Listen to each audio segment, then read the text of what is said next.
In a beautiful medieval house, the wind sways the curtains of a window. Inside, in one of the rooms, our protagonist wakes up with the sunlight shining on his face. As he opens his eyes, he seems a bit confused by the whole situation. Looking outside, the young man sees a huge and beautiful castle in his view. And completely shocked, he realizes he is inside the game he had been playing. Our future protagonist explains that 3 years ago, he possessed a character from a game, and the name of the game was the Heroic Legend of Arhan. The game was about various dangerous events that took place at an academy, and that resulted in endless incidents. But in the end, even the end of the world was addressed by the game, and the story was on a massive scale. And our protagonist thinks everything was fine because the protagonist of that story would take care of everything. He explains that he was just a background character anyway, named Corin Locke, and he was merely an NPC in a beginner's quest. Sometime later, we see Corin walking through the city greeting the NPCs and thinking that if the story follows the same path as the game, everything will be resolved. Then he decides he wants to take a look at the protagonist Park Seo, who would soon become rich and famous. He starts looking for the spawn point until he finds Park Seo talking about soda. Upon seeing that, he says in his head that soda didn't exist in that game and that guy wasn't normal. At that moment, Park puts his hand over his eye while stating that he would live for his own sake. Suddenly, Corin arrives and grabs Park's hand. Locke starts shouting that he was just like him, and in his mind, the boy explains that Park Seo was just an ordinary person who had also possessed a character from the game. Sometime later, we see Park defeating a huge dragon while Corin wonders if there was any difference between the two of them. It was that Park Seo had a privilege given to players, a status window. The problem was that Seo had never played that game before, but he could make up for it. So Locke approaches his companion, explaining to him how to manage his stats and informing him about things he would receive in the future. While talking about this, Corin states that he played through all the stories and all available routes of that game, and he was a professional in the Heroic Legend of Arhan. Confidently, the boy tells himself that having someone like him helping Park is an incredible advantage. However, a dog-like creature appears behind our protagonist and lunges to attack him. He and Park are simply surprised by it, but Seo doesn't waste time stepping in front of his friend and summoning a magic circle to slash the monster. With a friendly smile,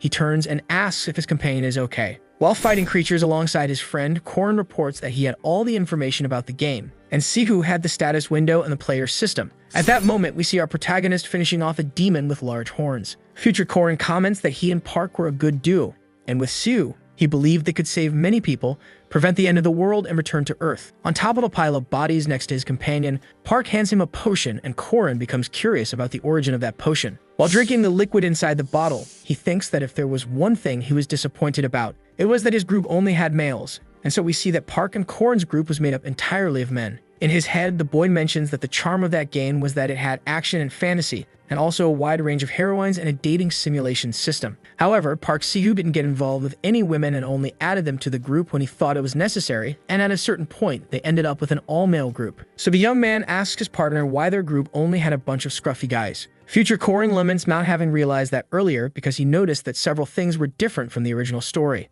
Like when the grandmother of the Sword Emperor died on the way to the ceremony, or even when the final boss of the first stage, Marriott, disappeared. Moreover, mysterious murders and disappearances happened and the plot of the story began to deviate from the original game. And most importantly, what kept nagging at him was the way Park Seo thought, because his true personality was hidden and locked away tightly. Furious, our protagonist finishes by stating that he should have doubted his partner a little. One day, we see the boy completely shocked, staring at something. Corin explains that Marriott Dunalef is one of the heroines of the game, but neither he nor Seo had been able to find her because she disappeared. However, the girl's staff was there. Locke states that he followed that damn park because he kept sneaking out at night, but he could never have imagined a place like that existed underground. And that was basically Seo's inventory, and so we see various items scattered around the location. Our protagonist even finds the secret piece of Dachi, a katana, and seeing it, the boy remarks that that weapon also vanished when the other heroine Alisha disappeared. Not only that, but all the weapons and items around him belonged to characters who disappeared as the game progressed. But that wasn't the worst part, and in front of him, the boy sees something terrifying. Locke comes across the body of a girl unconscious inside a huge container filled with a strange liquid. Immediately, Corin realizes that it was Marriott Dunalef. At that moment, Park Seo arrives at the scene, lamenting the situation. With a furious expression, he asks his partner why he was there. Corin corners him, asking what the hell all of that was and stating that Seo had said he went after Marriott but lost her. However, the boy only responds that Marriott was a demon, and he couldn't waste the blood of an ancient class vampire. And with a terrifying expression, the boy says he was just using her efficiently. Furthermore, he reminds Corin that he had also drunk plenty of that liquid. At that moment, a memory comes to his mind, and the boy remembers the potion he had received from his companion. Upon hearing that, he feels extremely nauseous and wants to vomit. Park asks his partner what the problem was, saying that he had worked hard to capture her and had spent a month setting a trap in the forest. Shocked and furious at the situation, Korin asks why he was doing all of this. With a cold expression, Sue simply responds that it was to progress the story efficiently, since the route Korin wanted to follow was frustrating. He corners Locke while saying the boy always ended up at a loss because he saved people and didn't kill irritating bastards like Jaeger and Lark. And he insisted on trying to save people he could manipulate, and using them that way was more effective, and Sue claims he was better at the game than Korin.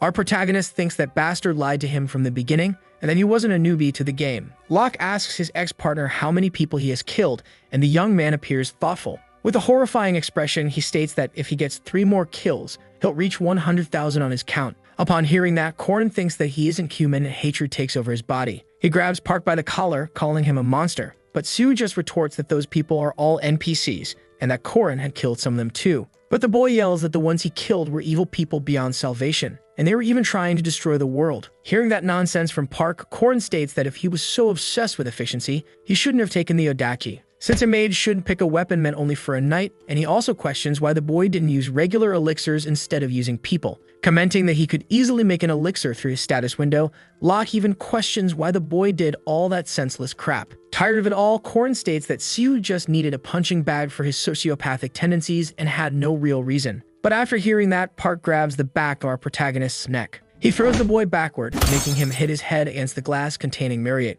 Korin becomes completely injured and falls to the ground right after. Sigu says that after everything he did for his companion, he shouldn't be talking like that, because in the end he was only thinking about Korin when he did those things, and he should be everything to the boy. And with a malevolent expression, he starts speaking to our protagonist like a jealous and toxic girlfriend. Upon hearing that, Korin becomes confused, asking what the hell the guy was saying. He steps back, commenting that Park wasn't that kind of character, and they'd been together for many chapters and he shouldn't change the genre of the story out of nowhere. Walking toward his love, Sue says he removed everything that could get in his way up until now, and Korin realizes that was the reason there were only men in the group. Sue reveals that the other men were just for him to look at, and the only one he truly loved was Korin. Desperate, the boy punches his ex-partner and while running away, says that guy was way too creepy, and he was scared. Suddenly, some purple tentacles emerge, grabbing his foot. Korin is covered by those weird tentacles that make him completely uncomfortable. They squeeze him, forcing the boy to kneel while Korin begins to cry in despair. Park declares that his love couldn't run from him and he would imprison the boy forever because he belonged to him.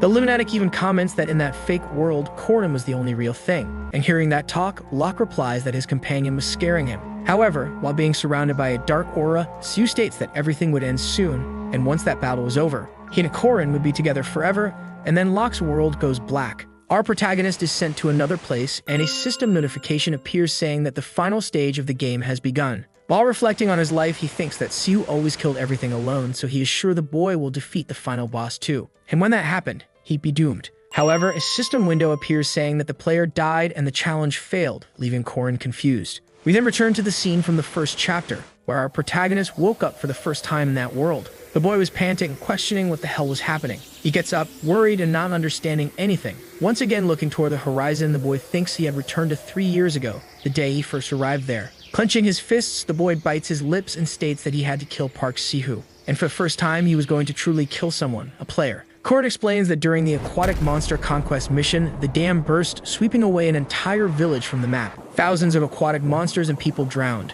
And in front of that horrifying scene, Park Sihu laughed maniacally. Locke reports that at that time, he simply couldn't understand why he was laughing so much. But thinking about it now, although countless people had died, Park was only thinking about the XP he had gained from that event. Then, remembering Sue saying he was close to 100,000 kills, our protagonist calls the boy a demon. While running in one direction, the boy thinks that by having gone back in time, he could stop him now. Korin thinks that at this point, Park Sihu was only at rank 5, just like him. Besides, all the player's strengthening factors are concentrated in the Merkaba Academy, and after entering there, he became much stronger. That is, he's not a monster yet, but there's no way to know how strong he'll become after enrolling in the academy, and the entrance ceremony would happen in 5 days. Thus, we see our protagonist collecting some golden mushrooms, without knowing what he'll use them for. And the boy concludes by saying that, in other words, the only chance to kill Park Sihu was now. In the middle of a forest, surrounded by mountains, a tutorial mission appears for Park Sihu to protect a carriage. We see 2 guards finishing off a magical monster, and the girl praises Park. The young man playing dumb simply thanks her. Suddenly, the man driving the carriage calls the 2 guards, saying it had been repaired. Leon celebrates, saying they can finally leave, and Laura replies that she wants to sleep as soon as possible. However, a thunderous sound can be heard nearby. Suddenly, a wooden log flies toward the two soldiers. Liam pushes his partner aside, preventing her from being hit, and then he narrowly dodges it himself, almost dying in the process. Immediately, the guard regains composure and asks Laura to do the same. Looking ahead, the two of them see a monstrous werewolf. The creature, while making some crying sounds, howls toward the sky. Loft was watching the whole scene from the bushes, and he realizes it had already started, and even though he had rushed there, he couldn't stop it. The young man comments that if he had more time to prepare, he could have saved those people too. And at that moment, the werewolf strikes Laura, slashing her chest. Immediately, Leon panics, shouting for his partner who falls to the ground beside him. Desperate, the soldier yells for Park to get into the carriage while he buys them time. However, Sue orders the man beside him to get into the carriage to protect the girl inside as he would fight. The girl shouts for Park not to abandon them and run. But at that moment, Sue looks ahead and sees that the werewolf has defeated Leon and is holding him by the neck. The black-haired boy is in shock and not knowing how to react. Seeing this scene, our protagonist thinks that before interfering, he needs to confirm whether Park Sihu is the hero who will save that world, or if he is a player who possessed a game character's body just like him. Park, even though afraid in front of that beast, seems confident. The werewolf once again lets out a beastly roar. The girl who was in the carriage appears wielding a sword and asking Park to duck. She then strikes the creature in front of her, but the monster defends itself. The young woman is shocked that the monster stopped her blow so easily. She is then thrown slightly backward, getting closer to Park. Sihu, seeing the girl who protected him in front of him, seems to think of something. We see that she is the second daughter of the Arden family, who possesses the Odaki, one of the king's 6 swords, and a named character, Alisha Arden. Watching this scene, our protagonist states that even in the tutorial, there was a surprise. And at that moment, Park draws a blade with a purple aura, and finally Locke concludes that the Easter egg was that Alisha dies. So Park stabs the girl in the back, revealing himself to be the same sociopath as in the previous life. Corin immediately realizes that he really hadn't changed. The girl who was grazed by the blow is frightened and wonders why that boy was doing this. Park, being the sociopath he is, apologizes, saying his hand slipped and he couldn't finish the girl off easily. Once again, the werewolf howls at the moon. The creature charges at Alisha. Seeing this, Locke thinks that if she dies there, Park will get his hands on the Odachi. After that, he'll be able to join Lunia Arden's group, a great swordsman, and Park realizes that even though Alisha is poisoned, she won't die easily. Alisha immediately distances herself from the werewolf, moving to the back. Surrounded by a blue energy, she tries to calm herself even in that situation. While breathing, the young woman tries to maintain focus until she finally opens her eyes. Corin, watching that, realizes that this was the perfect footwork of Alisha Arden, and the girl assumes a battle stance. The werewolf charges again, but this time Alisha is ready, with an aura surrounding her sword. Sue thinks that at this rate, she might end up killing the werewolf. So he concludes that he won't let that happen and prepares to throw his knife. The boy quickly throws his weapon in Alisha's direction, and she notices the movement. She manages to deflect the object, becoming even more irritated. However, when she turns her gaze back to her enemy in front of her, she realizes he is already too close. The young woman even manages to stab the werewolf with her sword, but it's already too late, and it counterattacks, biting her. The lifeless body of the werewolf falls on top of the wounded Alisha. Park approaches her, and seeing this, the young woman asks why the hell he is doing this. Wielding the Odaki, Sue starts smiling with joy. He thinks that that equipment can only be used with a special skill, but he'll learn it later. And as he looks back at Alisha, he questions whether killing NPCs really grants EXP. Like a psychopath, the boy begins to move toward Alisha, who still had the werewolf's mouth stuck in her stomach. The girl looking at Suhu sees a terrifying expression on that bastard's face. However, suddenly a bag with a mysterious powder hits Park's head. The powder spreads, making the boy cough and his vision blur. Looking at it, he asks what the hell hit him. Desperate, Park demands that whoever did that appear immediately. But suddenly, several horned rabbits begin heading toward the boy. Corin explains that magic mushrooms are forest monsters' favorites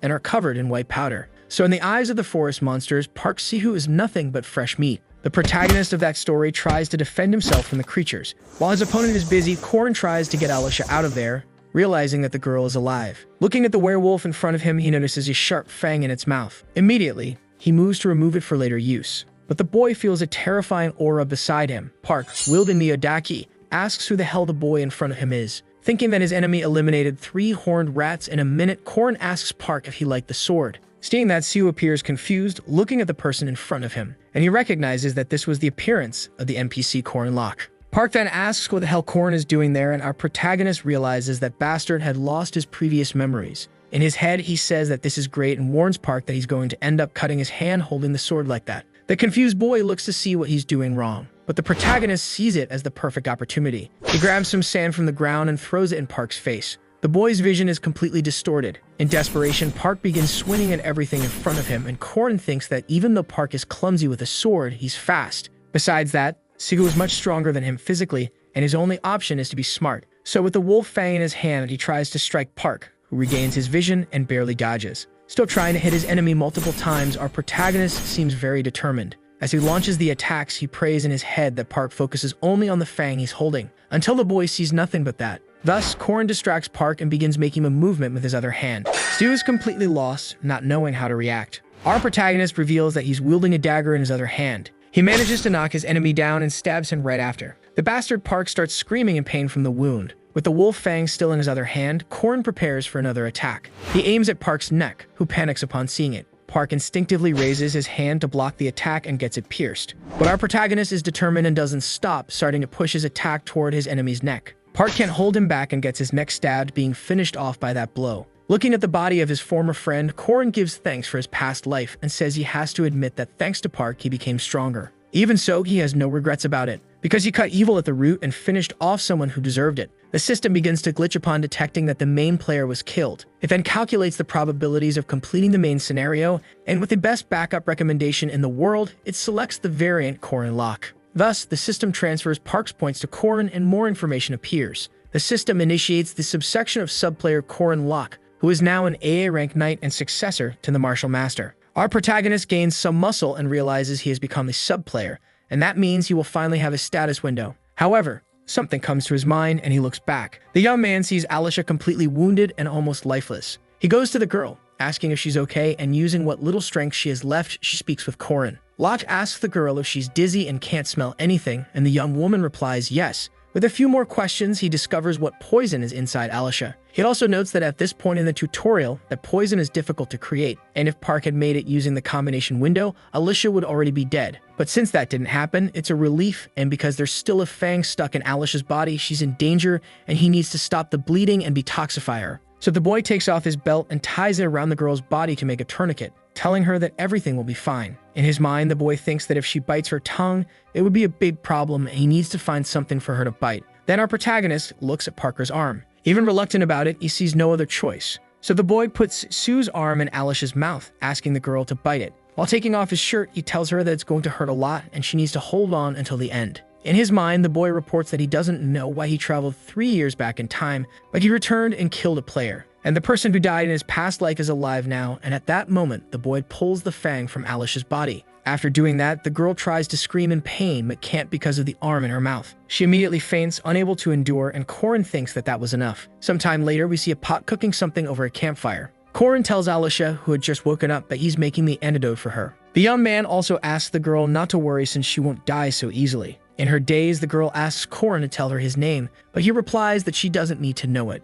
He also tells the girl to stop thinking about it and get some rest, and Locke thinks that from now on, he should keep people in the dark about his actions. Next, he begins to clarify the situation, thinking that the story of the game, the heroic legend of Arhan, as the name suggests, is the story of a hero. While solving the incidents that occur at the academy, the player becomes the hero who will save the world. In addition, the hero must defeat countless villains and the final boss. And the only reason Park followed the story was because the world would end if the final boss wasn't defeated. However, that player had now died, so someone had to fill that role. That's why he states that it should be him, the sub-player. Seeing that he was being forced into that role, he thinks that at the very least, the people who controlled the system should help him. At that moment, we see that the young man had several restrictions with the current status window. He thinks that he became a sub-player but couldn't use any of the convenient tools that players use, and he got excited for nothing. The boy also says it's very hard to be the backup for something you don't understand, relying only on future memories, so he'll use external factors outside the system. Korin remembers that for 3 years he trained to his limit and he was no longer a mere possessor or a background character.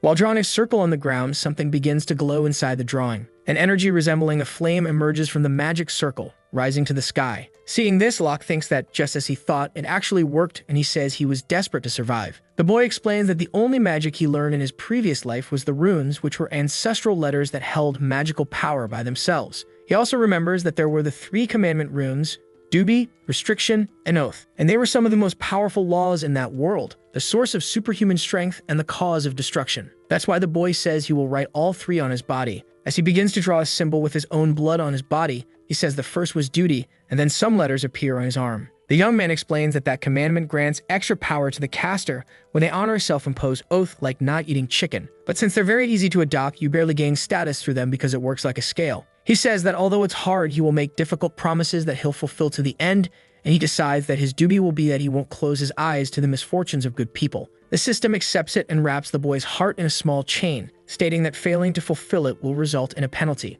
Locke continues, saying the second was restriction, and the one he would choose was the inability to perceive spirits. The boy explains that in that world, all things emit spiritual perception, and astral beings like ghosts and spirits, who have no material body, exist. However, since ancestral beings only get involved after mutual recognition, they can't use any of their powers on people unaware of their existence. The system applies the conditions of the oath. Corin thinks that the penalty of ancestral beings not being able to affect him has become a shield that protects him from all ancestral entities in the world. And now the last rune he will use is the oath, and that commandment, when used, carries great risk. That's why neither he nor Park used it in their past life. But even Park Sihu, who used everything the system offered, still failed in the end against the final boss. So he concludes that in this case, there's no reason to worry, and he declares that the oath he will make is that he will save that world. The boy says that this is an oath that literally seeks the greatest of a warrior's ambitions. His heart is wrapped in chains, and the commandments are completed. The boy's body begins to be overtaken by several letters, and the system informs that failure to fulfill the oath will result in inevitable death. The next day, Alicia wakes up in a bed. The young woman gets up, confused and still in some pain from her wounds. The nurse appears beside the girl and explains that she is in the emergency hospital in the city of Merkaba.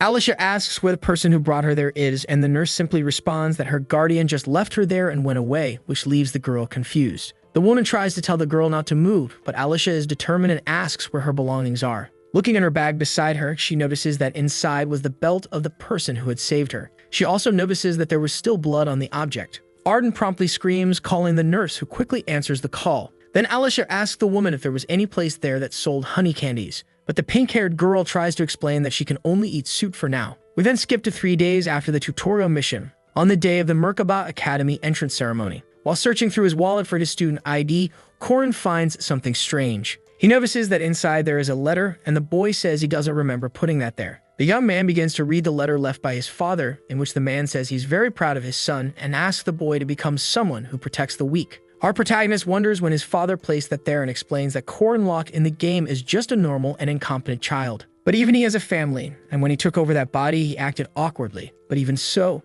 they still treated him like part of the family. And that was how he learned to love them, and in fact, his family and that world were what made him different from Park Siu. Several carriages stop beneath a structure. Several young soldiers step down from the carriages, stopping in front of Merkaba Academy. A blue-haired girl welcomes the new students and asks them to gather near her. The girl is impressed by Corin Locke's size and asks if he's a student too, and Corin replies that yes, he is. Then, in a charismatic way, she asks if the boy wants a potato. We see that the carriages were a kind of technological vehicle. Mary begins explaining to the students some facts about the academy, and Corin, looking at the girl, explains that she's a second-year student. A mage from Merkaba Academy who receives everyone's blessing. However, Corin states that as time passes, people in that world experience unpredictable tragedies. And there are depths of despair that will happen to Marriott in the future, and because of that, she would become the boss of the first act. The vehicle carrying the new students to the academy stops, and Marriott asks them to step down carefully and take a sweet potato. Then the girl bids farewell to the youths, wishing them good luck. It's clear that the interior of Merkaba Academy is huge and quite fancy.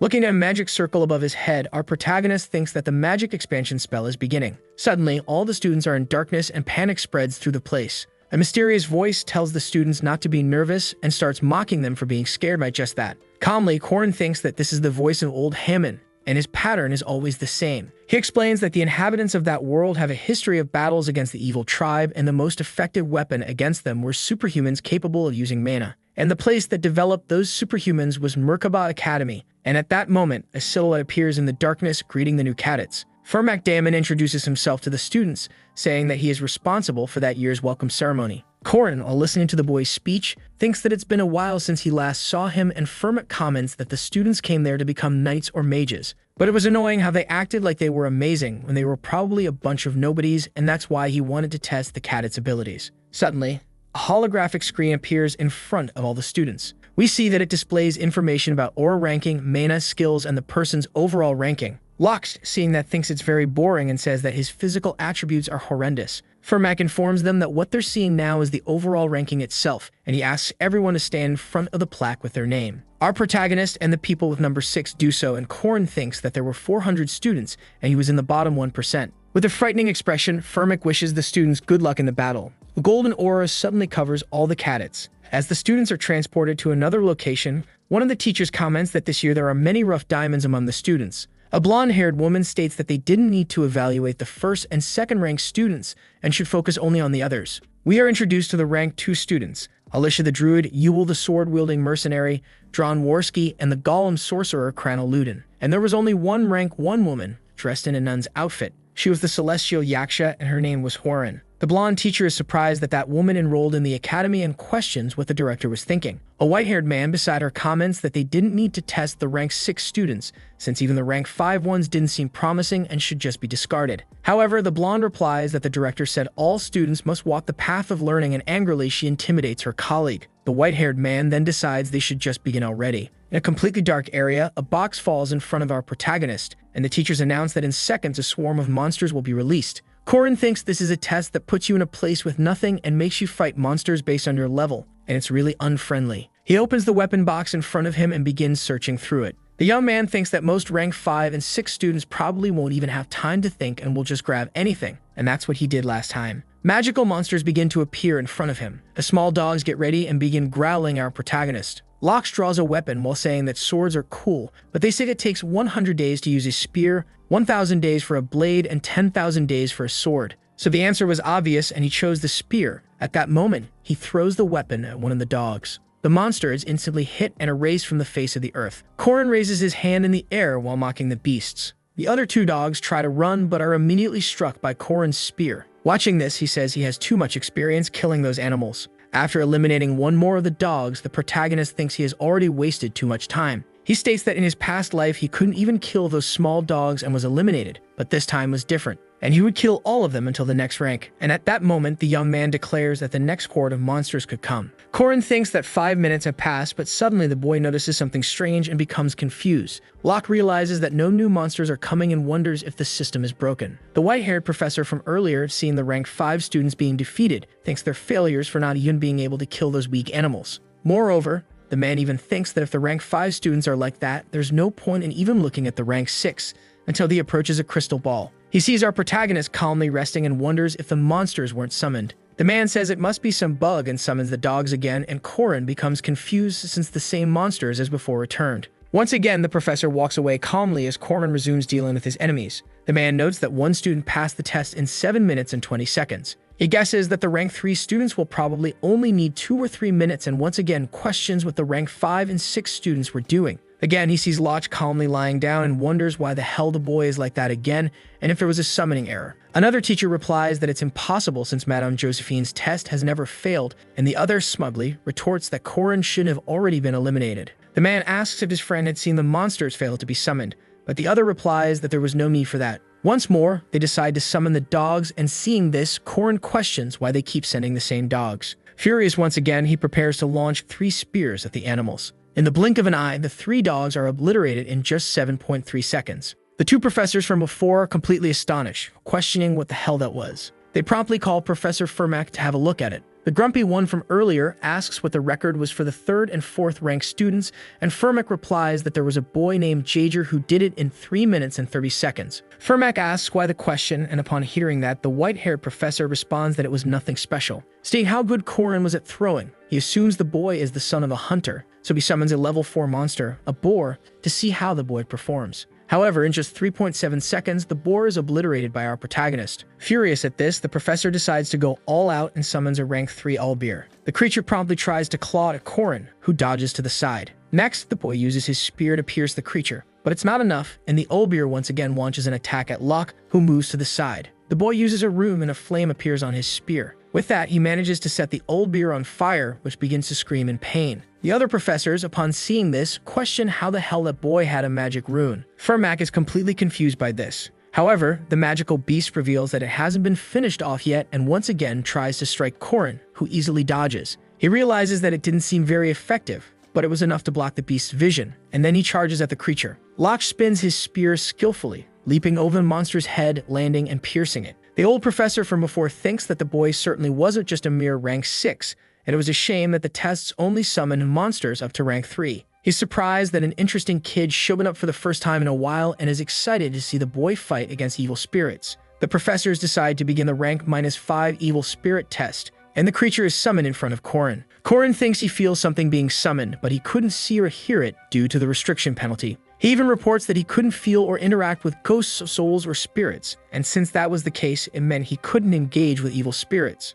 For some reason, the boy begins counting, finishing the count at the number 60. Locke states that it was done and that something was definitely activated, and since he had confirmed everything he needed, he would now end it. So the boy decides to give up, and for some reason, Korin raises his hand, withdrawing from the test. Korin is disqualified from the 3 tests involving ghosts, but manages to break all 3 records for the monster tests. The white-haired professor from before questions why the hell Korin had given up, and confused, he wonders who that boy was. Sometime later, we see several warriors gathered in the hall. People were talking about what ranking they had achieved. In the middle of the room, a flashy blonde named Jaeger Hinchpitter seemed quite excited. Upon seeing him, Korin thinks that this was the guy who started a fight with Park Siwoo at the beginning of the story in his past life, and in fact, Park Siwoo had killed him because he got irritated. The boy also thinks that although Jaeger is an arrogant delinquent, that's common at his age and Park had gone too far. Amid the crowd of young people, a black-haired boy seemed nervous. Locke explains that this boy was Lark, and in his past life, he couldn't overcome his inferiority complex and started spreading lies about Park and Korin. Because of that, Lark ended up meeting the same fate as Jaeger, and suddenly a voice is heard,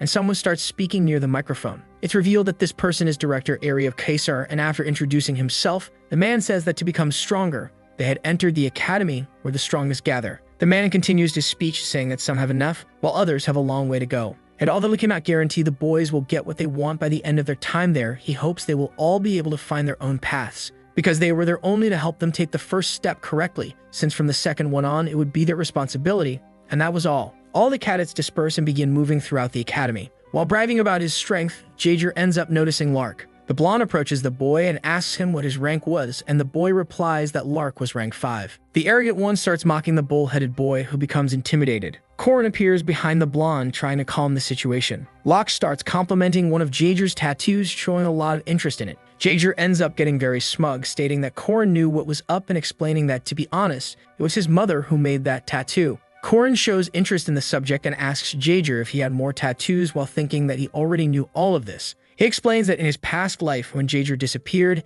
his mother came to the academy, saying that Jaeger's tattoo wasn't just for show, but something she made out of concern for her son, who had entered the Guardian Academy. Jaeger keeps showing off, very proud of all his tattoos, and Lark comments that they were really cool. The two boys introduce themselves and get to know each other, becoming pretty good friends. Locke brings Lark into the conversation and asks what his name was, and the young man introduces himself. Seeing that scene, Alicia looks very happy. The young woman comments that our protagonist saved his classmate who was being bullied very naturally, and that was amazing. And Korin actually seemed like a good person. Korin explains that this is how he made a good impression on Lark, and Locke remembers that the boy's skill was memorization. And with an evil smile, the young man says he found his free skill book. It's explained that most of the Merkaba Academy's facilities are provided free of charge. The academy provides a cafeteria with cheaper food, free dormitories, and most importantly, a training facility. Korin thinks that by using the training rooms, even impossible training becomes possible. For example, fighting spiritual bodies that were previously invisible to him, and thus we see the boy dueling with a kind of blue bird. Some students watch our protagonist, noticing that he was a freshman and wondering why a newbie was using a spiritual body for practice. They start doubting the boy and his abilities until Marriott arrives at the scene and watches. Locke is hit by a strike, and the students from before keep mocking the boy. The boy wonders if that beast was too much for him, until a professor approaches, noticing he was a freshman. The instructor asks Korin why he was fighting a spiritual body, and the young man replies that it was to train his spear skills. The professor asks if Korin was confident he could defeat that opponent, and the young man replies that he would find a way. In his head, he wonders why that old man approached him out of nowhere, and if he had done something wrong during the entrance exam. With an apparently irritated expression, the instructor looks thoughtful. However, he opens a huge smile, saying that Locke had great spirit, and gives him some meal vouchers. Before leaving, the man also asks Korin to look for him if he manages to defeat the spiritual body. Our protagonist is confused by the situation but states that in the end, that was a good thing. He then decides to return to his fight, and Marriott continues watching the battle. The spiritual body and Korin exchange evenly match blows.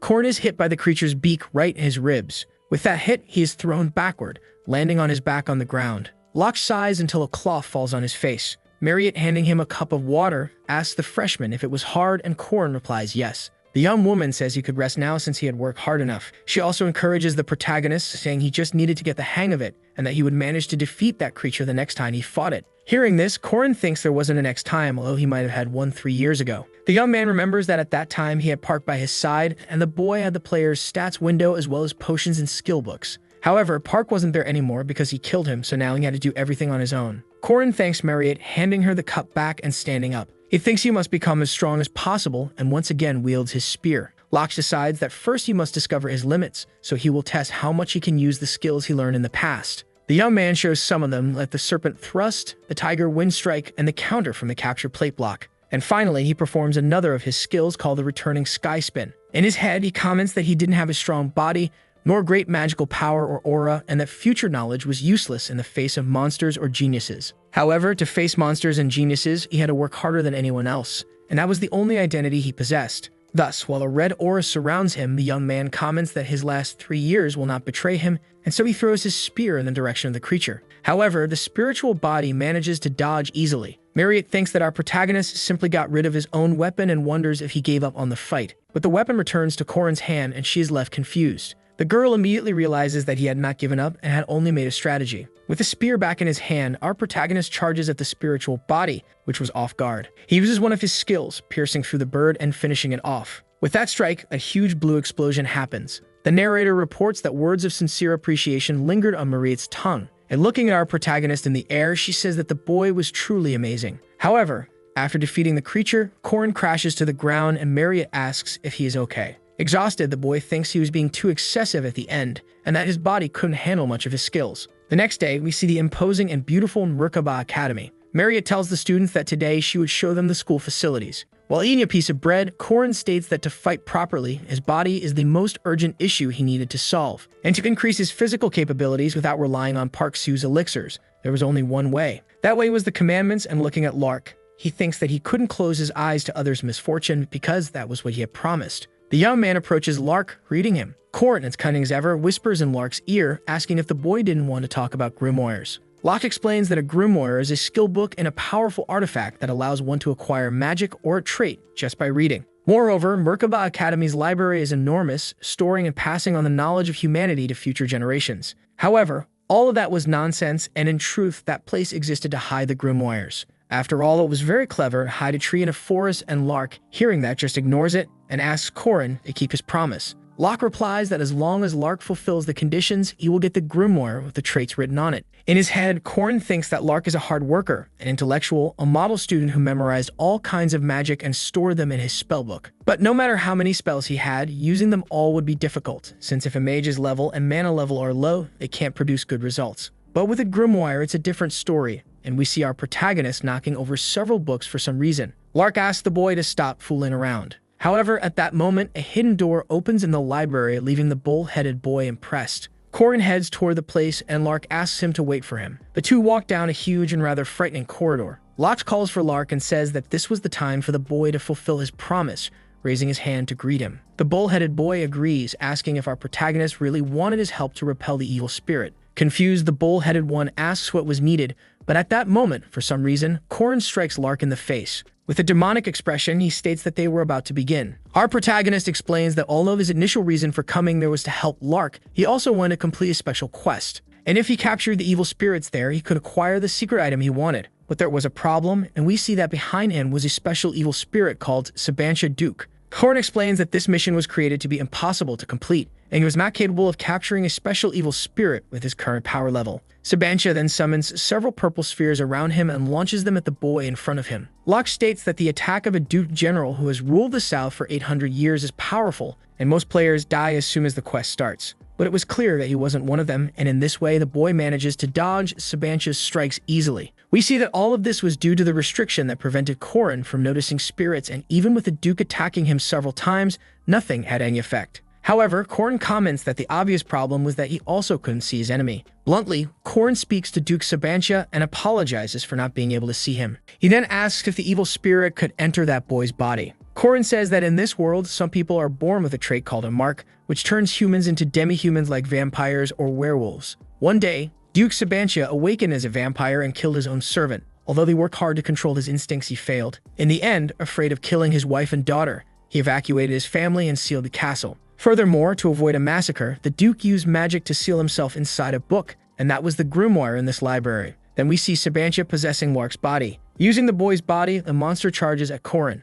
Locke explains that the second reason he chose Lark is because if he was possessed by the special evil spirit, he could use his physical abilities to the fullest. And in the heroic legend of Arhen, Lark had the lowest strength stat, and at that moment, Corin strikes the boy, slamming him to the ground. The boy steps on Lark's body while thinking he feels sorry for Bugman, but that was the best strategy to complete the Duke's mission. Moreover, if he killed the possessed boy and ended it, he could get the high-rank items like the Duke's cloak and the vampire armor. The young man also remembers that those were the items Park used and that they played a major role in the incidents that happened in the future. However, he says he's different from Park. So Corin asks Sabantia if he was curious about his wife Lumina Duke and his daughter Cecilia Duke, and what kind of life they lived after the young man was sealed away. Locke says he told many stories to Sabantia, like how his wife died after leaving the castle, and how his daughter became an incredible adventurer and traveled the world. He says he didn't like the method Park Sidu used and that he wanted to be different, and then asks Sabantia if his story was satisfying. In his head, Corin also thinks that he wanted to give a proper end to that poor soul. Sabantia apologizes for attacking Corin and thanks him for the information. Our protagonist also says that before he ascended, they had a long conversation until the man finally found peace. We then see some items our protagonist had collected, among them the grimoire in which Sabantia's soul had been sealed. Locke uses the grimoire and acquires a new skill called Persistent Warrior's Regeneration. Upon seeing this, Corin thinks that was a skill Park also had in the past, but he doesn't know how much it regenerates since Park never actually got hurt. Lark begins to wake up, and Locke explains to him what had happened. Confused, the bull-headed boy asks if it was normal for his jaw to hurt when an evil spirit possesses you. Corin retorts that he doesn't know, but then tells him to shut up and hand over the grimoire he got. Our protagonist also thinks that the last reason he chose Lark is because he wanted to see how sometimes those who work hard can be rewarded. Due to the protagonist's rune, which wouldn't let him close his eyes to the misfortunes of good people, the boy receives 80 points. He says that based on the game, you gain 5 stat points when you level up, so that number equaled the amount you get from leveling up 16 times. The boy also thinks that since he didn't receive a level up notification, that means the first level quest reward is 80 points. We then see that he received those stat points because he didn't turn a blind eye to the misfortunes of Lark or of Sabantia Duke. In the Vigor training room, Marriott asks the people there if they wanted potatoes. Several students say yes, and the girl begins distributing the food. The young woman approaches Locke and asks if he was going to capture spiritual bodies today, and the boy replies that yes. Marriott tries to encourage our protagonist, saying that he would succeed. Seeing that all the other boys that get irritated at the attention, Marriott gives Locke and begin to doubt the boy's abilities. Seeing this, Marriott gets an idea. She says she would bet 2 gold coins that the newbie would be able to defeat a spiritual body, and Corin wonders why he was being used as a wager. He decides not to think about it and gets ready, saying he's curious to see how strong he's become after receiving the stat points the day before. So he decides to test the basics first and begins using his Serpent's Omen thrust skill. Corin says that the technique he used to defeat the spiritual body the other day was a more complicated skill, so now he would use something simpler to test. The young man says that it will probably be hard to even land a single cut, but when he attacks the spiritual body, he manages to defeat it with a single strike. All the adventurers who bet against our protagonist are simply astonished. Locke realizes that he had really become too strong. Marriott approaches, praising Locke for managing to defeat the spiritual body with just one blow. The protagonist, seeing that the girl had managed to follow his attack, asks what kind of eye ability she had. But suddenly Marriott hands him a bag of money, saying that it was his share. She explains that thanks to him, she earned a good amount, and of course he should receive a part as well. The boy is happy and thinks that there isn't a single person in the world who hates money. And in his head, he starts praising Marriott, calling her smart. At night, the boy Corin starts walking through the academy, thinking that in his past life he fought tooth and nail to improve his martial arts. He also says that he had a long way to go, but he was improving with the spear way too fast. The problem was his magic rune, which consumed too much mana. Corin thinks he wasn't able to solve that in his past life, since magic runes consume a huge amount of mana, and if he could just fix that, he would become stronger than in his past life. Suddenly, someone calls out to our protagonist and he recognizes the voice. He explains that no matter how much he improves his spear or masters rune magic, there's already someone in the academy that he couldn't defeat. And that person was the only female character that even Park Si-hoo couldn't kill, and one of the strongest powers in the heroic legend of Arhan. The one incapable of breaking any balance, inflexible Jiangshi, Horan, the celestial Yaksha. He wonders why the girl was there and why she spoke to him. However, he decides to just ignore her and walk away, since she's a ticking time bomb he couldn't deal with. But Horan looks at our protagonist and says the boy was a match. With a terrifying expression, she says that Corin was not the owner of that body. Our protagonist becomes frightened, wondering if Horan knew that he had possessed that body. The boy says that Horan is a paradoxical being who holds the soul of a demon and a human in her body. In other words, it makes sense that she could see his true identity. Horan asks Korin what it felt like to crush and consume the original soul of that body. But mockingly, the young man simply replies that he didn't know. In his head, he thinks that in his past life, he worried about whether he and Korin Locke were different people. The boy also wondered whether the memories of Korin that had assimilated into his own didn't also belong to him, and where his former self was, but in the end, it was meaningless. However, that must be different for Horan since her body really does belong to someone else. Apathetically, the girl says that our protagonist wasn't the true owner of that body, and that he was just a thief who had no right to it. For some reason, Korin starts talking about the hero Hulk and how he shared a body with Bruce Banner. The boy tries to explain that the funny thing was that Hulk and Bruce had opposite personalities and hated each other, but they were both good at different things. Corden says that what he was trying to say is that regardless of whether it's the original soul or the newly formed one, both have different characteristics, and that's how they coexist. And like it or not, they were born in a body, and being born is not a sin. Huaren, hearing that, seems to feel offended. She says that for some beings, yes, being born is a sin. As she walks away, our protagonist thinks that he understands the agony of that child well, but he couldn't do anything about it right now. Thus, the young man says goodbye to Huaren and leaves the place for good. The girl, on the other hand, seems thoughtful about everything she heard. The next morning, our protagonist is walking through the academy. The boy says there was a reason why he woke up so early. It was because he wanted to see the mission board. He explains that the small and large missions there help you level up for the main quest. However, his goal wasn't to level up that way, and there was no need to cling to that, since he just wanted to test something. Either way, he wanted to know why the hell Alicia was next to him staring at him. In his head, the boy mentions that he didn't have much information about Alicia, since in his last life she was killed by Park, and her memories were different from the game. Alicia breaks the ice and greets our protagonist, and in response, he asks why the young woman was after missions since she was a rank 2. Embarrassed, the girl explains that she needed money, and Korin asks if the support funds for rank 2s weren't working. Arden reveals that she didn't receive those funds since her family was considerably wealthy. Locke, hearing that, thinks it was similar to Korea's scholarship system, where financially well-off students don't receive support funds. Alicia adds that because her parents strongly supported her independence, she had to cover her own expenses, and that moves Korin. The young man then reveals that if the girl needed money, a patrol mission was a great cost-benefit option. The girl invites Korin to come with her, but the boy says he had something to do. Korin states that weekends are precious, and he was going to complete as many missions as he could and raise his stats.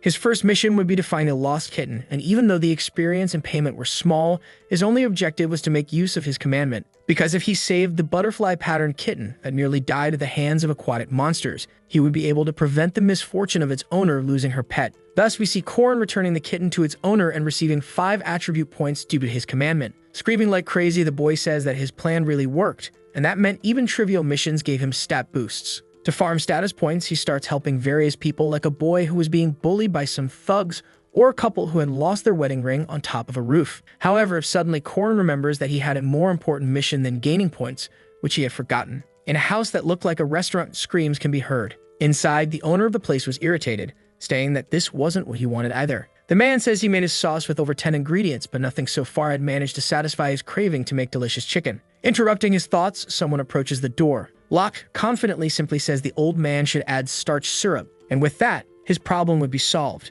Then Korin says goodbye, and the old man wonders what was wrong with that lunatic. Confused, he asks who the hell would add starch syrup to a sauce. But even so, he decides to do it. After tasting the result, the old man is shocked, shouting that he had done it, and Korin, confident, thinks he won't leave the Koreans of that world without yang yum chicken. The young man receives 5 more points, which leaves him confused since he didn't expect the commandment to apply even to selfish desires. Like a lunatic, he starts celebrating, saying there's nothing wrong with helping someone make yang yum chicken. Horan was nearby, on top of a roof, just watching Korin go crazy. Rudely, the girl calls Locke a weirdo. Suddenly, the blonde teacher from Merkaba Academy appears, saying that Horan shouldn't leave without her permission. The girl simply ignores the woman, which leaves her confused. Horan remembers our protagonist saying that being born isn't a sin. But then she also remembers someone saying she shouldn't have been born. Looking at the horizon, the girl seems deep in thought. We then skip to another day in a forest called the hunting field. The same blonde teacher from before says that today the first-year students would be evaluated through their survival tactics in the hunting field. She explains that whoever reached the cabin in the north at the end of the forest would be approved.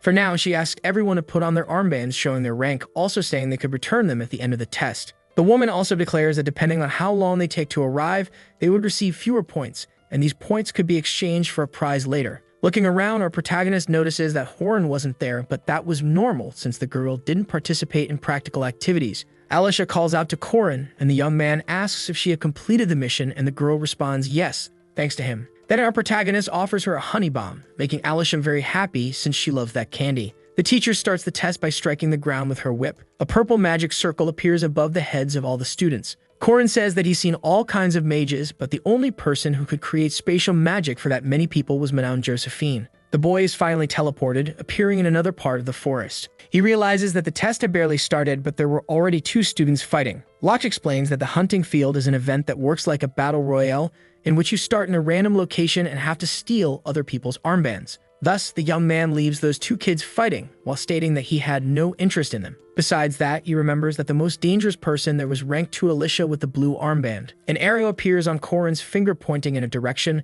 and the boy says that since Corin wasn't there, as long as he handled Alicia, the rest would be free points. Corin also reports that Alicia might not know, but he had placed a tracking rune on the candy she ate. And with a scary expression while licking his spear, he says that rune will make them meet again. Then, like a lunatic, a young man starts running looking for his target. Elsewhere, Josephine tells the director that she too will go to the forest to prevent any accidents. However, the woman gets startled and asks the man where that child was. The man promptly replies that he didn't send her because Corin went on her own. At that moment, we see that the girl was right behind Corin, and the director concludes that he thinks something has changed in that girl's heart. In the middle of the forest, we hear some people chasing Alicia. The young woman looks very tired, and even so, she asks her enemies if they didn't think it was unfair that several people were attacking just one person. But we see that she had already defeated all of them, and one of the boys responds that what was unfair were her abilities. Suddenly, a martial artist appears from behind Alicia trying to attack her. However, this boy is hit by a stone thrown by someone. Alicia realizes that it was our protagonist who did that, and the girl is happy, calling the boy kind. Our protagonist says something, but the girl doesn't manage to hear it. Then, while trying to attack her, Corin speaks louder and says that he found her blue armband very pretty. Feeling betrayed, Alicia says that she trusted him and even thought he was a good person. And in his head,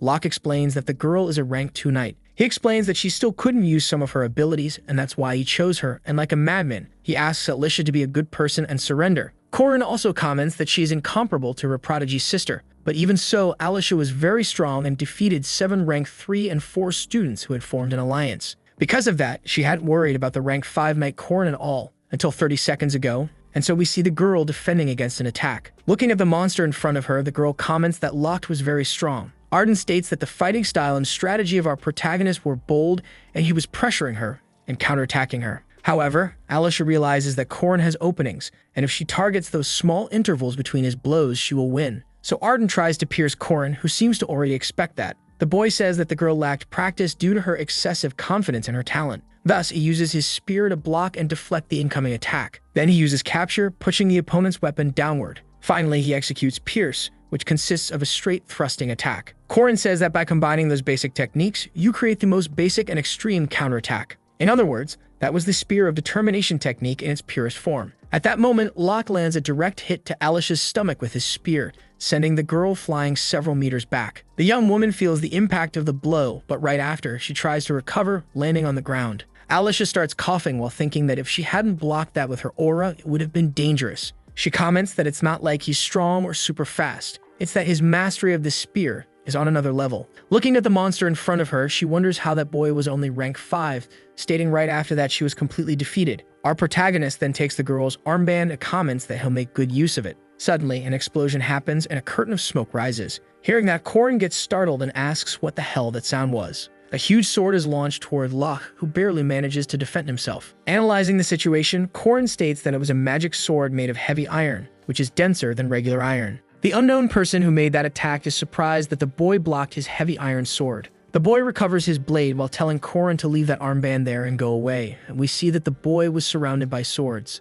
Locke recognizes him and realizes that it was Dron, and the boy comments to himself that he really didn't want to run into that guy there. Corin mentions that even after defeating countless people, Dron hadn't even been hurt and was actually enjoying it. And he was really different from Alicia, so Corin concludes that there was no other way, and since that happened, he would run. And so the boy does, thinking that fighting Dron right now wasn't a good idea. Worski, seeing this, is quite confused. However, assuming an aggressive stance, he states that Corin really was carrying a blue armband. So he begins to chase Corin while blowing everything up around him, even making Alicia follow our protagonist in desperation. In his mind, Locke declares that it doesn't make sense to fight and he just needed to take the armband to that place. But upon looking at the cabin where he should leave the object, he realizes that Cranel Luden was blocking the entrance with a huge golem. The orange-haired boy apologizes but says he would only let Corin in if he gave him the armband. Alicia shouts to Cranel that it was very unfair since he was blocking the entrance to their refuge. Our protagonist, on the other hand, thinks that the situation was very difficult because in front of him was Cranel and behind him was Dron. However, he mentions that even trying to avoid a fight, he would have to face two people at the same time and there was no escape. The boy takes his stance with his spear and Alicia questions whether that lunatic was really thinking of fighting two people at once.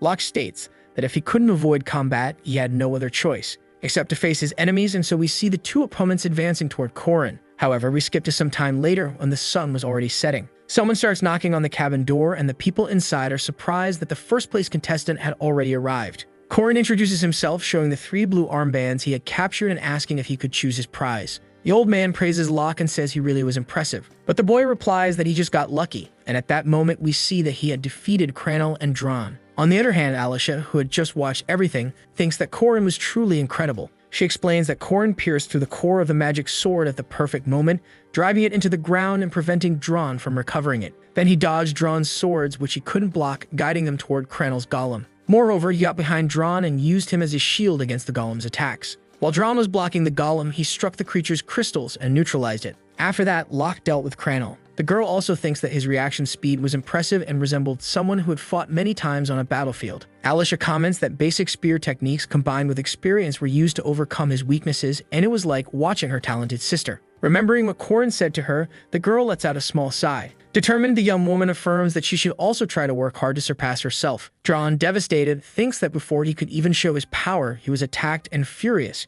He questions who Corin was. Cranel, still recovering from the blow he took, seems thoughtful. The boy begins to have a flashback, and in it, Corin tells him that golems are easy targets, and that's why he recommends Cranel have a friend to guard his back. However, the sad orange-haired boy replies that he had no friends. And after remembering that, he becomes even more furious with the boy who defeated him. The narrator then explains that on that day, the 3 named first-year students would remember Corin and Locke in their own ways. Later, we see our protagonist celebrating his feat, while thinking that the strongest person left in the hunting field is the druid protected by the forest, the green-haired girl Yule. However, the participants weren't the only ones present in that test, and at that moment we see Mariette charging a powerful water attack against Yule. And finally, Corin concludes that the strongest person there was the great mage of Merkaba Academy, Mariette Dunalef. At that moment, the blue-haired young woman launches her attack at Yule, who can't even react. Corin explains that since the seniors were playing the roles of monsters and helping with practical training, the battle was very unfortunate for Yule. And that was how the training in the hunting field ended, and at that moment, Mariette tries to console Yule and introduce herself to her. However, the girl senses a strange presence. When she turns around, she sees Huron and asks what the girl's name was. Mariette notices that Huron had defeated several similar-looking people for some reason, and she soon assumes that the nun was looking for someone. However, Huron ignores her and continues toward her goal, which was our protagonist. Suddenly, a wall of ice appears in front of the girl, and Mariette asks her to wait. Mariette explains that according to the rules, she was now a monster, and therefore she couldn't ignore Huron. The red-eyed girl, seeing this, turns and states that it was very annoying. Back to our protagonist, the boy receives a total of 117 points, which was something impressive. He looks at the list of prizes he could choose from and becomes indecisive about what to take. The boy thinks that among those items, the most valuable was the bear shark bile, but he came there with one thing in mind. And that's why he would go with that, a mandrake seed, and the teacher congratulates the boy on his good choice. Then the boy asks what he should do with the 17 remaining points. So Corin chooses a nutritional supplement for plants and a pair of ear protectors.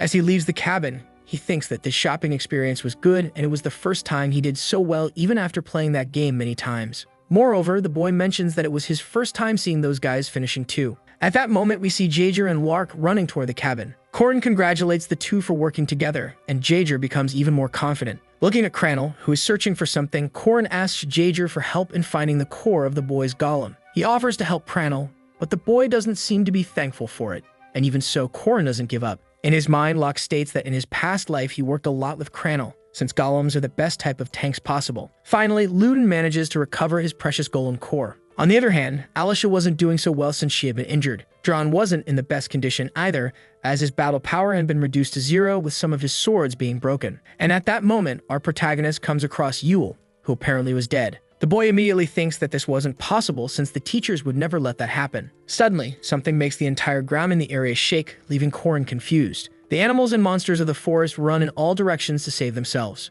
Yule, with the little strength she had, asks Corin to run away because Marriott was doing something. Our protagonist starts talking about Marriott's abilities like a blessed amount of mana, and the girl was truly a genius with tremendous talent. And to her, that hunting field was like a playground, and the girl just needed to manage the difficulty to help the freshman improve. In other words, for Marriott, that was just a game. But at that moment, we see that the girl was going through a hard time. Huaren, furious, charges at her opponent. As a means of defense, the blue-haired girl summons some ice crystals and launches them at her opponent. However, that doesn't even scratch Huaren, who continues advancing. Junalef realizes that she wouldn't be able to block the nun using only basic-level magic, and therefore wonders what she should do. The narrator explains that although Marriott had promised the teacher she wouldn't use magic above the intermediate level, she had already started using advanced magic. In other words, although she wanted to deny it, Marriott had already used all her power and was out of strength. At that moment, Huaren lands a direct kick to Marriott's stomach. The blow throws Marriott against a tree, nearly snapping its trunk. The young woman falls, practically defeated and injured. Even though Marriott begs Huaren not to come closer, it's no use because what stood before her was not a knight, a mage, or just a game, but rather a natural and unstoppable disaster in human form, and the nun continues walking toward her enemy.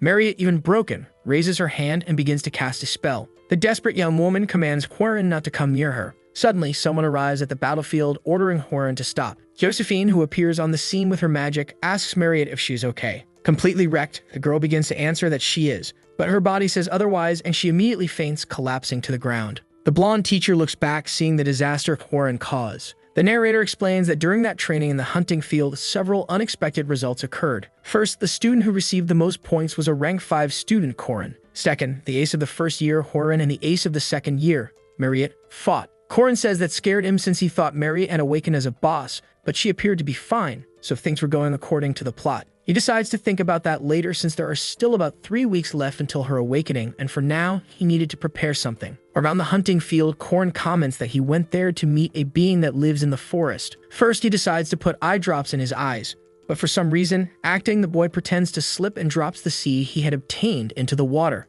Locke starts screaming desperately that that was the precious seed his mother left him. However, a being appears and asks why Corin is crying. Corin explains that in that game, there is an Easter egg that can only be seen once, the Golden Axe Taoist Hermit. The boy informs that the Easter egg is based on a legend where the hermit asks the woodcutter whether the axe he dropped in the water was gold or silver. And there was no different result even if you threw other items into the lake, but an old player started a random item challenge. That way, the hermit begins to ask our protagonist whether the silver or gold seed was his, and he replies that it was not. While thinking that no maniac would throw the mandrake seed he worked so hard for into a lake, and at that moment, the hermit grabs the seed the boy had dropped. The old man says that must be his, and pretending to cry, the boy replies yes, while thinking that he was the lunatic who had the courage to do that. The hermit, on the other hand, says that even after seeing gold and silver, Corin remained honest, and for that, he gives the boy all 3 seeds. Corin starts to bow while thanking the hermit for his kindness. With a manic expression, Locke thinks his items were duplicated. Locke reports that the mandrake seed has the effect of increasing your mana, but those gold and silver seeds have special effects. Also in his past life, Park Sihu ate the gold seed and he ate the silver one, but now both were his. The young man also thinks that what causes Marriott to become the first boss and awaken as a special vampire is the mission that will happen in 3 weeks. Furthermore, that was the reason he demonstrated his power to the rank 2s, since the first thing that makes them interested in a player is their natural talent and strength. And in a few weeks, the named ones will be fully recovered, and at that moment he will propose the creation of a group. Because the first boss of the heroic legend of Arhen, the special vampire Marriott Dunalef, was close to awakening, with only 3 weeks remaining. At that moment, a blonde girl beside Marriott wakes up, realizing the young woman was also awake. The woman begins to worry, asking the girl how she was doing. Corin concludes that if he has preparation, enough faith, and enough members, he will easily be able to save a girl from her misfortune. But until then, he had some goals, one of them being to train Alicia, hire the sword control mercenary, convince the forest druid Avaloan, and finally, get closer to the golem sorcerer Crown. And that was perfect, and he just had to prepare properly, but that was only as long as no unexpected variables appeared. But at that moment, Marriott awakens her vampiric side and lunges at the person beside her. Another day, we see Huaren closing a book while thinking that it was a pain. The girl remembers Josephine scolding her and giving her a long lecture. Looking at the window, Huaren wonders if she should jump the wall and escape from there. Suddenly, someone appears upside down at the girl's window, and that person is Locke. The boy introduces himself once again and asks if Huaren could open the window. Corin then hands a cake to the girl while explaining that he didn't want to come empty-handed, so he brought a gift. The nun comments that it was against Academy rules, but the boy replies that he was just hanging from a tree, and besides, Josephine wasn't there. The boy is really surprised by the punishment Horan received, but he says he understands since she was a dangerous special demi-human. However, at that moment, Horan reveals that Josephine didn't just step out, she had left more than 4 days ago. Hearing that, Horan is completely shocked and astounded. The boy ends up falling from the tree and hitting the ground. He says goodbye to Horan and comments that he'll go buy something for the girl to eat later. As he runs, Locke states that if Josephine left the most dangerous person in Merkaba Academy alone, then something abnormal happened. At that moment, we see the magic representative teacher Dina and Professor Firmek looking for something, and upon seeing that, Korn comments that it was really strange. Elsewhere, a white-haired guard was protecting a door, and he tells Korin that the boy's request had been denied. However, Locke says to Kron that he only came there because Madame Josephine told him to bring something for the guard to eat. The man is impressed and flattered by that, while Korin thinks that his request to visit Marriott was rejected. Furthermore, Isabel, who had been guarding Marriott, disappeared, and the fact that a guard was protecting a sick person's room was very strange. At that moment, Kron begins to feel something in his stomach after eating the food. The guard asks Korin to protect the door for a minute while he runs for the bathroom. Our protagonist enters the infirmary while stating that what was happening was a month early. He hopes his suspicions are wrong, and while pulling the sheet from the bed, he finds something he didn't want to see. The boy realizes that lying on the bed was Isabel in the place where Marriott should be. However, Isabel had been declared missing. Upon seeing the bite marks on the woman's neck, he states that this was what the teachers wanted to hide, that Marriott Dunalev had awakened as a final boss and a vampire. Putting his hand over his face, he can't believe that this happened 3 weeks before the original date. The boy states that to defeat the final boss of the first act, there are 4 phases of attack strategy. Phase 1 was to easily deal with the monster horde using a large number of people. Then Phase 2 was to trap Marriott with magic circles and gain an advantage after dealing damage to her.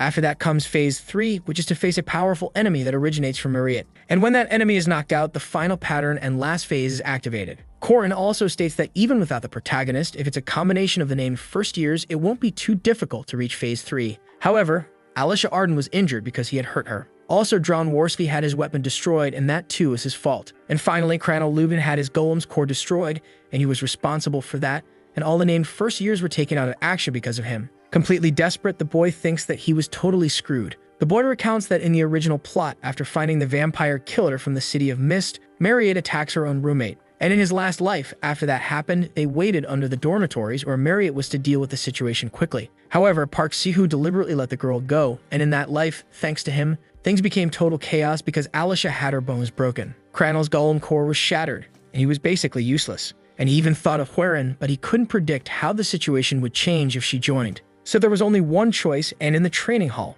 our protagonist was explaining the mission details to Dron. The knight comments that the mercenary rule is not to join battles they can't win, and he only had 2 swords now since his main one was broken. However, our protagonist offers 20 gold coins and an item called Soul Dust. Dron immediately agrees and joins the boy. In the library, we see a book being flipped through. Yule asks Korin how he knew that, since she thought all the records had disappeared, and the boy replies that he knows what her traditional alphabet was. The boy also comments that he knows she was there to find that out and states that if she helped him, he would teach her. The druid, without thinking twice, accepts and asks what she had to do, joining the boys' group. In a meeting with Jaeger and Lark, Locke begins to say that the mission was practically impossible, but if they succeeded, they would gain honor and fame. The 2 boys seem a little uneasy, and Korin asks himself if he went overboard. However, the boys immediately smile, accepting the offer. After gathering the whole group, Korin thinks that he has completed the minimum requirements of the first phase, and that was the best he could do for now. Remembering Park's words from his past life, the boy realizes something. He recalls that Park said Marriott had hidden in the forest, and there was only one forest in Merkaba Academy, the hunting field. At that moment, some people in our protagonist group question whether Marriott was really there. Dron asks how they could find her, but Korin replies that searching would take too long,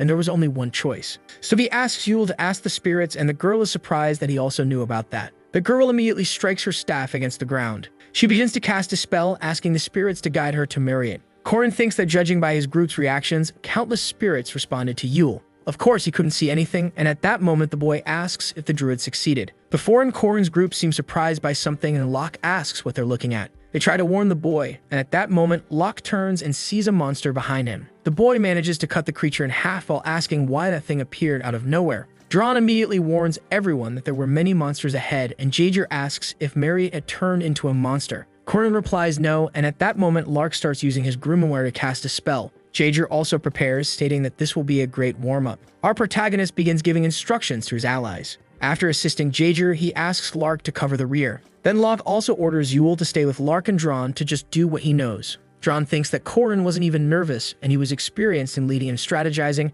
and there was no doubt that their academy's test was completely wrong. Jager comments to Yule that he thought Marriott was there, but there were only monsters, and the girl simply replies that that was what the spirits told her. The blonde asks if Marriott was controlling those monsters, but Lark replies that that's impossible, since monsters don't move in groups like that. Corin responds that Marriott isn't a puppet master or anything like that, and she can't control those monsters easily. Then Dron asks why those creatures were attacking them, and Locke begins to explain. He says that monsters attack based on their own habits, but occasionally a desperate situation can occur. Something so abnormal that they can't even react, and at that moment the four in Corin's group are shocked by something. Then we see that the one who did that to the monsters was Marriott, merely frightening them. Corin tells his allies to get ready, asking Yule and Lark to move to the back. He also asks Dron and Jager to take a step back and provide support, since he had a plan. Then our protagonist says he will take the lead. At that moment, the third commandment that our protagonist swore to save the world is activated, and his stats increase by 50%. Corin explains that the system values will take into account the impact Marriott will have on the world. And at that moment, the system gives Corin the mission that consists of the first step to save humanity,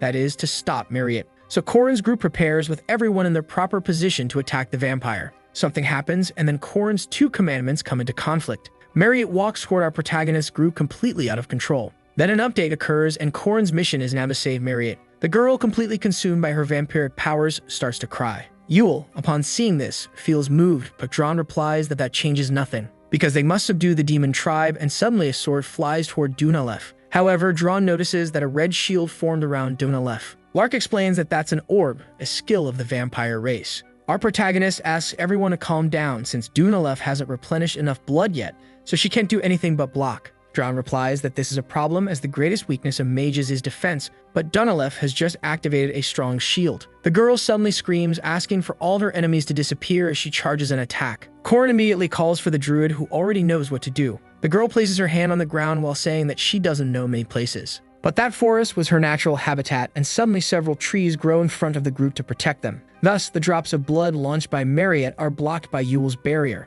Jager and Lark start to panic, afraid that the protection will be destroyed. However, Yule manages to endure it, but thinks that just that already took half of her mana, and she wasn't fully recovered from the hunting field. Corin realizes that the druid was already reaching her limit. He asks the girl to hold on a little longer because he's going to turn the game around quickly. Yule, almost giving up, asks if Corin can really do that, and the boy replies yes. Marriott, on the other hand, while making her blood attacks, begins to charge an even more powerful strike. Locke states that the vampire boss, Marriott, is divided into 4 phases, and Phase 1 consists of surrounding monsters attacking the player's group. Phase 2 is when, after defeating the monsters, Marriott fights by herself, and for everything to work, they need to go from Phase 2 straight to Phase 4. In other words, until the final phase, she isn't using her full power. And that situation is practically the same as what happened before, both in the game and in his past life. Corin demonstrates deep knowledge even of Lark's abilities, and so he gives a command to the boy, who is surprised by that. The protagonist asks Lark to go now and move away from the group to avoid danger because Yule will soon join him. Locke concludes that so far the number and quantity of attacks have been large,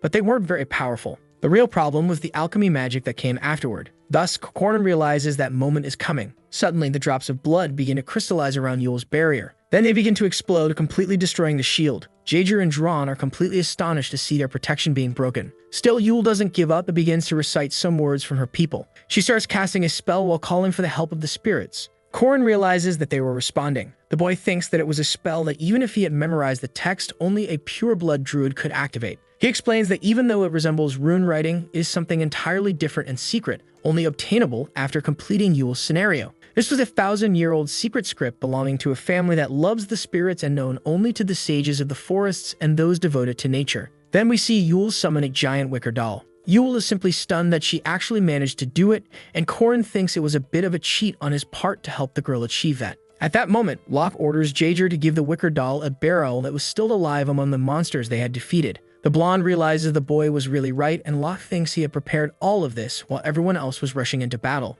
At that moment, Jager throws the barrel toward the giant wooden doll. The creature hits a drum located in the center of the tree monster's chest. A reaction begins to occur and lightning spreads through the monster's body. Corin explains that when a sacrifice is burned inside the wooden prison or the doll, the golem-type magic weapon is activated. Thus, Yule gives the command to the monster, and the creature deflects Marriott's attacks. The druid begins to suffer, and Corin states in his mind that it will be hard for Yule to keep that doll active. The boy then tries to motivate the girl, asking her not to stop because if she did, everyone would die. The giant monster continues walking toward Mariette. However, the girl is out of her mind and soon launches an attack at the monster. The creature keeps moving, not showing signs of being affected by Mariette's attacks. Locke says that the divine doll is not a living creature but a structure, and having holes in its body won't break it, so it's fine. But that was what he thought, and at that moment a spear made of blood flies toward the doll. The attack pierces the creature's chest, making it start to collapse onto the ground. Corin can't even believe that the fire of the divine doll has been extinguished. Suddenly, the monster crashes to the ground.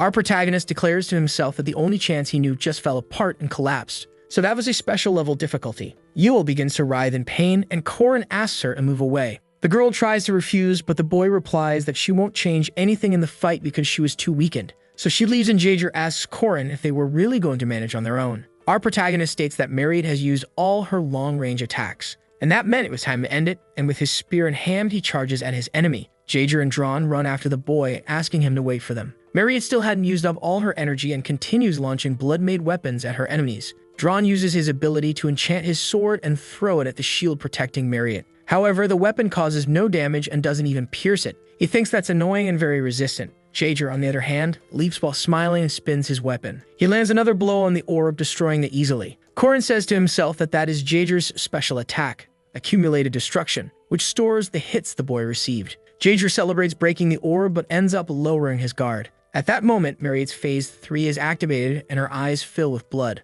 Once again, she begins to scream in pain as a blood field is activated. A dark red orb emerges, launching everyone far away. Sometime later, we see Dron's and Jaeger's weapons on the ground and the two boys unconscious. Our protagonist explains that they were trapped in this field because when the blood orb breaks, a trap is triggered that binds them. He comments that instead of Mariette, who was only performing minimal defense, the orb forcibly drained her blood and created that creature. Corin states that he never imagined he would be the last one left, since to complete this normally at least 3 people are needed for the final phase. However, with a smile on his face, the boy says that doesn't matter because the result will be the same. If you are born human, you are rationally capable of distinguishing livestock that can be slaughtered from someone of your own kind. And if you're human, it's natural to ignore it, while watching the desperate struggle of livestock that doesn't want to die. Back in time, we see Mariette waking up and the girl feels a strange flow in the air. Mariette felt a chill rising from the depths of her feet to her spine, and something in her throat was bothering her. When she looked to the side, for some reason, the girl felt an enormous attraction to her roommate's neck. Then,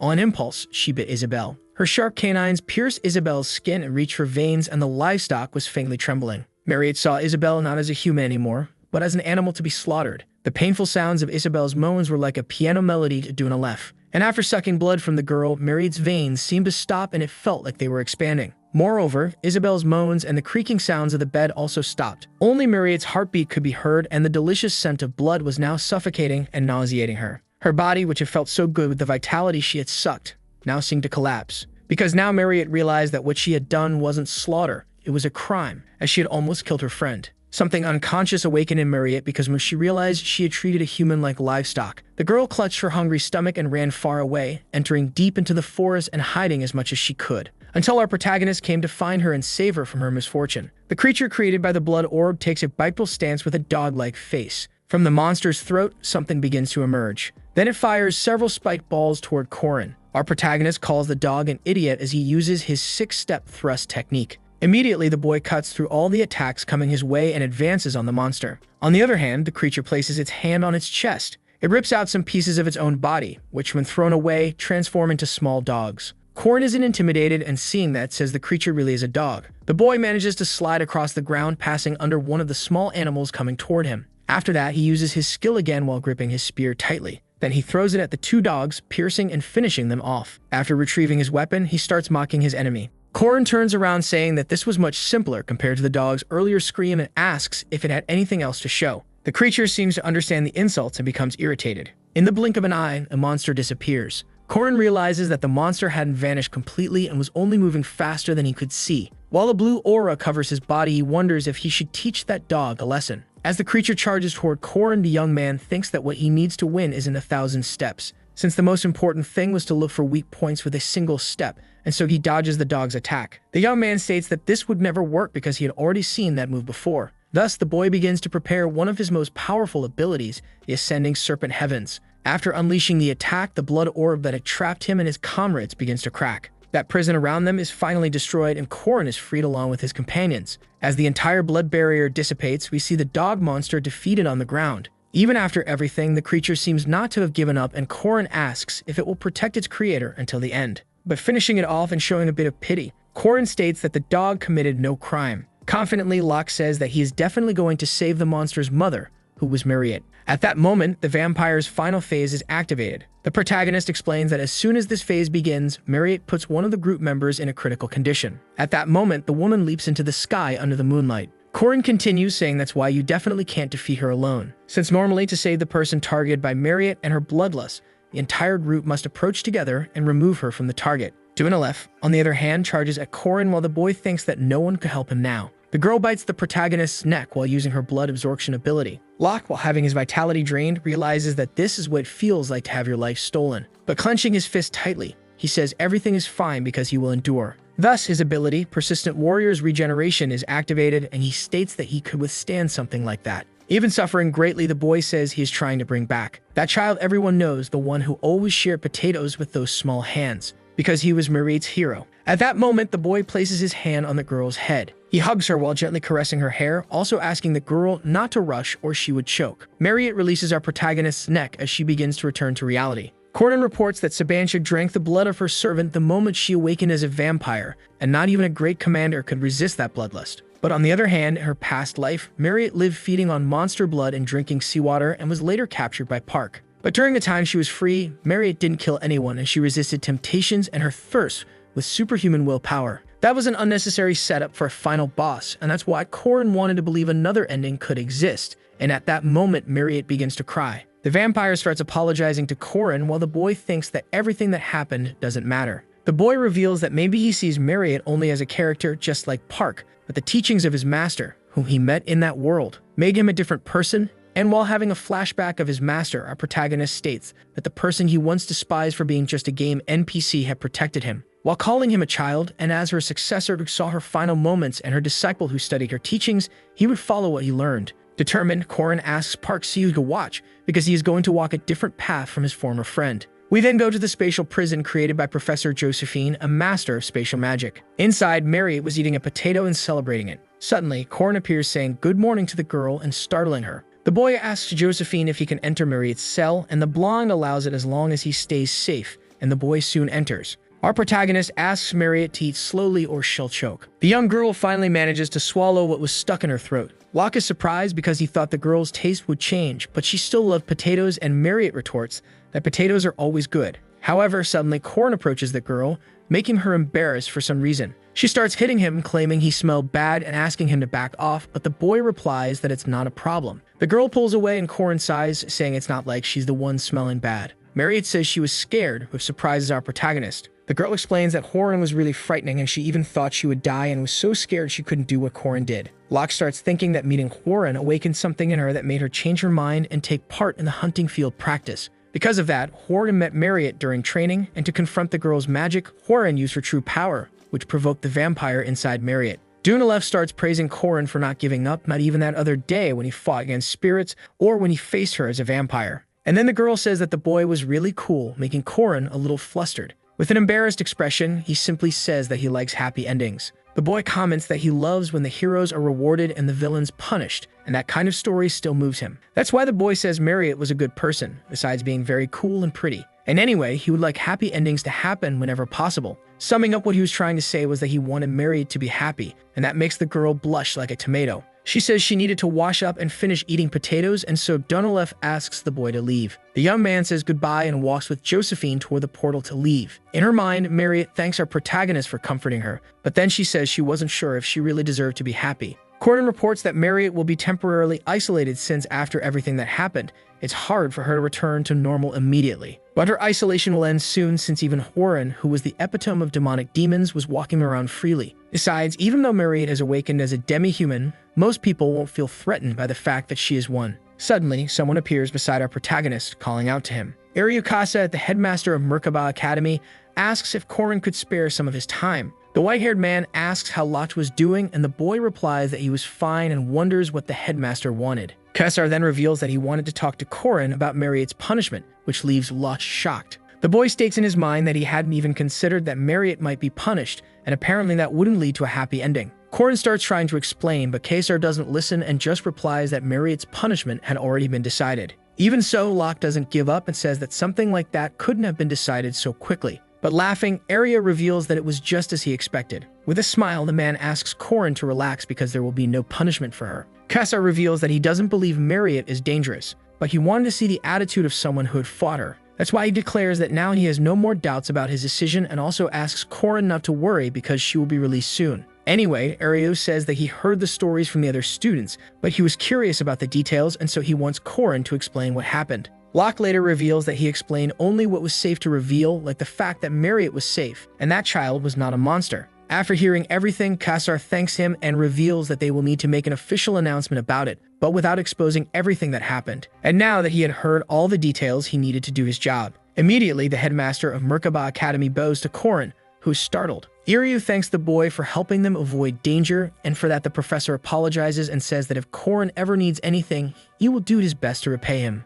Corin in his mind thinks that Kesar is a very honorable person and someone who always recognizes his weaknesses and tries to take responsibility. Our protagonist then remembers his master saying some kind words to him. That's why Corin thinks that remembering the words his master told him in his past life, he trusted in Iryu's goodwill. The boy asks the headmaster to raise his head and then fulfills his request. Back to Marriott, the girl was lying in her prison cell, deep in thought. The girl remembers the moment Corin hugged her and comments that his hand was soft and his skin very warm. Because of that, the rationality that had been swept away from Marriott was pushed back by waves of emotion and reached solid ground. And when she finally rediscovered her humanity, the only thing Marriott could say was sorry. However, since she was someone who liked people more than anyone, her guilt took over because she had hurt Isabel. That's why she didn't resist Josephine's magic in any way, which imprisoned her. So when Corin visited her, she ended up pretending otherwise. But in truth, Marriott was exhausted. She was a beast, a monster, and a demon, an enemy of humans who could desire blood at any moment. However, the protagonist's words saying he wanted her to be happy made all her worries fly away. More than anything she had heard so far, those words sounded honest because she remembered the moment Corin practically sacrificed himself to save her. That strong and warm moment,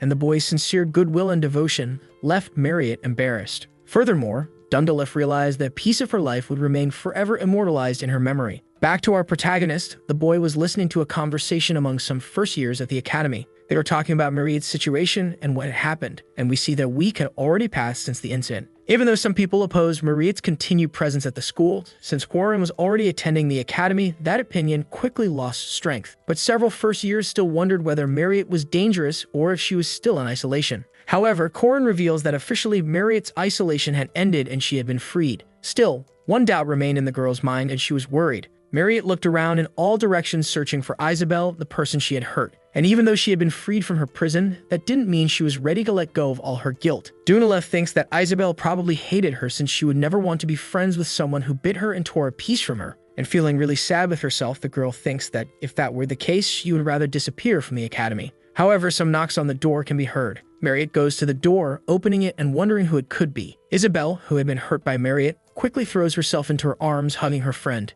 Desperately, the girl asks how Marriott was and how she was feeling. The two continue talking, confused by the situation. The mage asks if Isabel wasn't afraid of her, but the girl is confused. Isabel apologizes but reveals that she saw everything that happened before she passed out. The face of her friend after biting her and not knowing what to do with the guilt. In fact, Isabel tells Marriott that no matter what happens, they will always be friends. That's why the young girl says she would like Marriott to think of her as a friend too. The blue-haired girl starts crying, thanking her classmate for her kindness. Isabel reveals that she had already been feeling well for a while, but the hospital didn't discharge her even after Marriott's isolation ended. And she says she only managed to escape because a tall freshman helped her get out of the hospital. Corin, walking through the corridors, thinks that trust in a girl like Marriott wouldn't collapse because of an incident like this. Dumalef, covering her face in embarrassment, thinks that Corin helped her once again this time. And with her face as red as a tomato, the young girl keeps thinking about our protagonist. Locke says that this is how the first part of the story ended, with a happy ending for everyone. The boy says this didn't happen in the game or in his past life, and even with different things happening, he enjoyed his experience even more. Since even without the player, the world goes on, and even without following the plan, better endings exist. With a smile, Corin thinks that this moment helped him trust in the beginning of a new world. Another day, Corin is talking about how his schedule is kind of lonely, with repeating classes, lunch, training, dinner, and more training. However, he needed to get stronger quickly because that girl's scenario was approaching. The young man then uses a skill called Venomous Dragon's Exit. Suddenly, someone arrives, impressed by that move. Marriott congratulates Corin, commenting that he was amazing and working hard today. The young girl decides that since he was working so much, she would feed him, and then she shares a feast she had prepared for the boy. Corin thanks her and says he will eat with gratitude, and Marriott is happy. However, since our protagonist had been training, he starts to bleed a little, which begins to attract Marriott. He asks if there was something wrong with his face, but the girl promptly replies no while getting embarrassed. Locke remembers that the girl was drinking blood, and she responds yes, but from a blood bag, and our protagonist asks if there is a difference between bagged blood and pure blood. The girl says yes, also remembering that his blood was very tasty, but as she says that, she starts to get tangled in her words. Coming back to herself, Marriott explains that it's like the difference between frozen meat and fresh meat, and Corin laments that the girl is doomed to eat frozen meat forever. He reveals that it's fine if the girl drinks his blood from time to time. Upon hearing this, she panics, asking what the hell Corin is talking about. Corin starts teasing the girl, showing his neck while saying he would regenerate anyway, so it wouldn't be a problem if she took a little. The young girl refuses and then pulls a potion from her pocket, offering it to Corin and saying that it's very good for the body since vampire blood is one of the best ingredients. The boy drinks it, and Marriott replies that it's embarrassing to watch him drink her blood in front of her. At that moment, the boy begins to receive various benefits for having drunk a high-quality elixir. Corin says the drink didn't taste good, but it really gave him a huge strength boost, even more than in his past life. He says it was great and thinks that with this, he could start the next scenario with that girl. Suddenly, we see a pair of female legs walking among some people. The narrator explains that Alicia is a direct descendant of the renowned Arden family of swordsmen and a rank 2 knight whose life suddenly changed. After being humiliated by a rank 5 knight, she realized she needed to improve and began working hard for it. But that changed some time ago,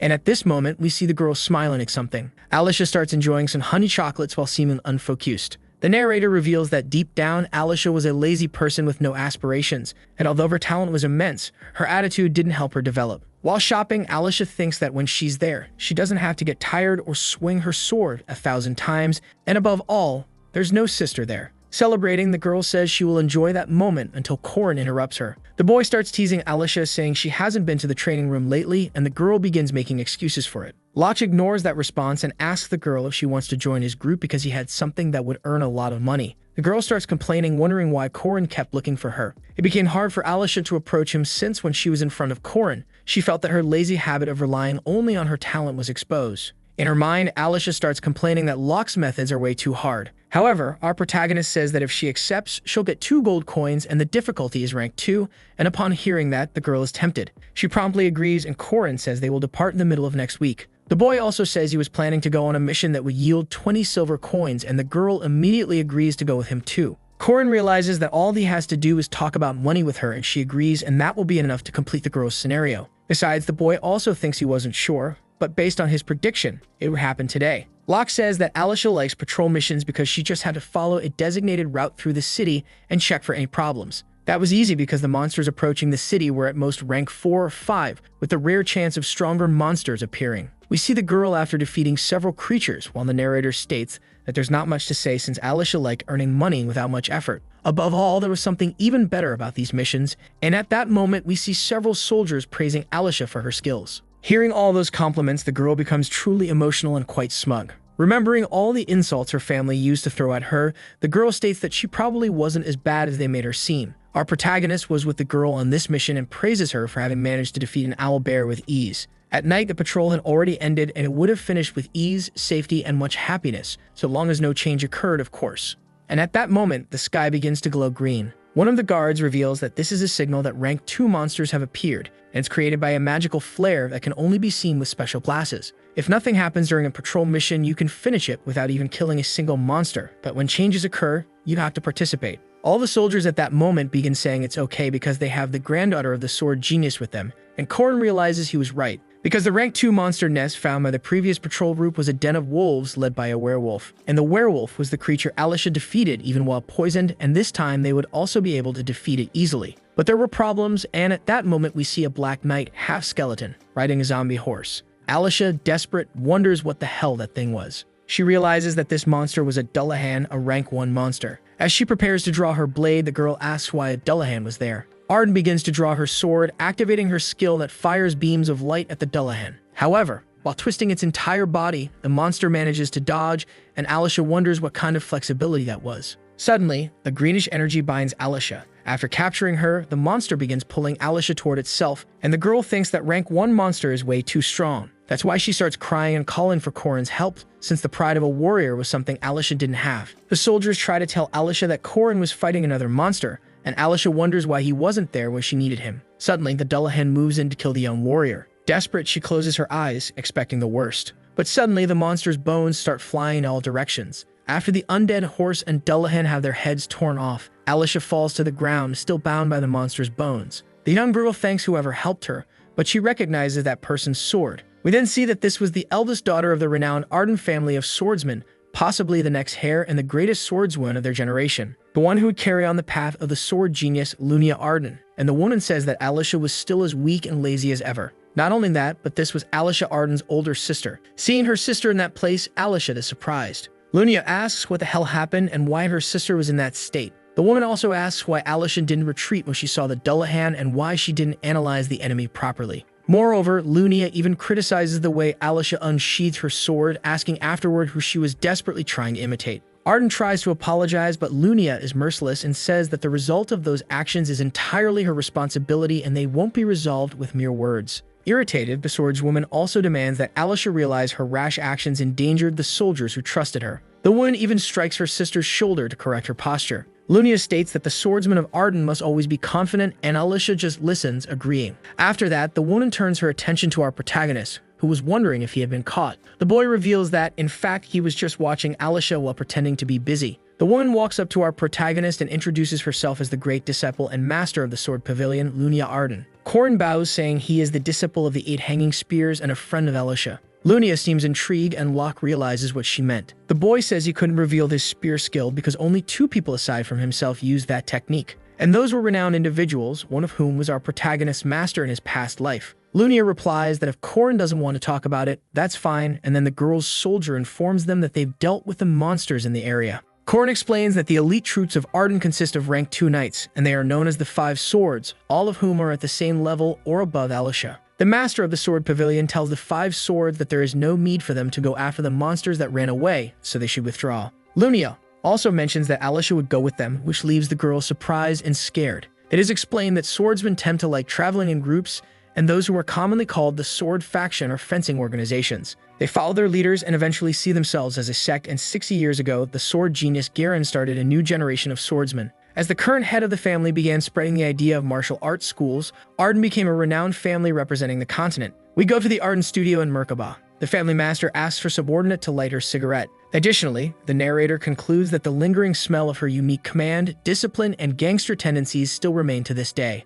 We then see several swordsmen bowing before Lunia, and Alisha, after introducing herself, greets the first master of the pavilion. The other swordsmen wonder what is going on, since even though she is the great disciple of the main family, Lunia should make Alisha kneel. Lunia begins analyzing all the missions her sister recently took part in, disgusted by how weak they were. She even questions what that cafe helping mission was, and Alisha responds that she had to work for a cafe for a short time. For that, she had to wear a uniform and hand out flyers, and Alisha says she only went on that mission because she thought the uniform was really cute. The black-haired swordswoman, hearing that absurdity, shows a disgusted expression on her face. While smoking, the woman calls her sister ridiculous. The woman scolds Alisha for using her guardian certification for something like that, and then questions if she's trying to stain the Arden name. Lunia asks if Alisha is doing those missions to think she's a hero and boost her own self-esteem. Upon hearing that, Arden remembers a white-haired man saying that she must not forget or run away from her essence. Thus, the girl seems to grow even more downcast and sad. After receiving the scolding, Alisha departs in a carriage.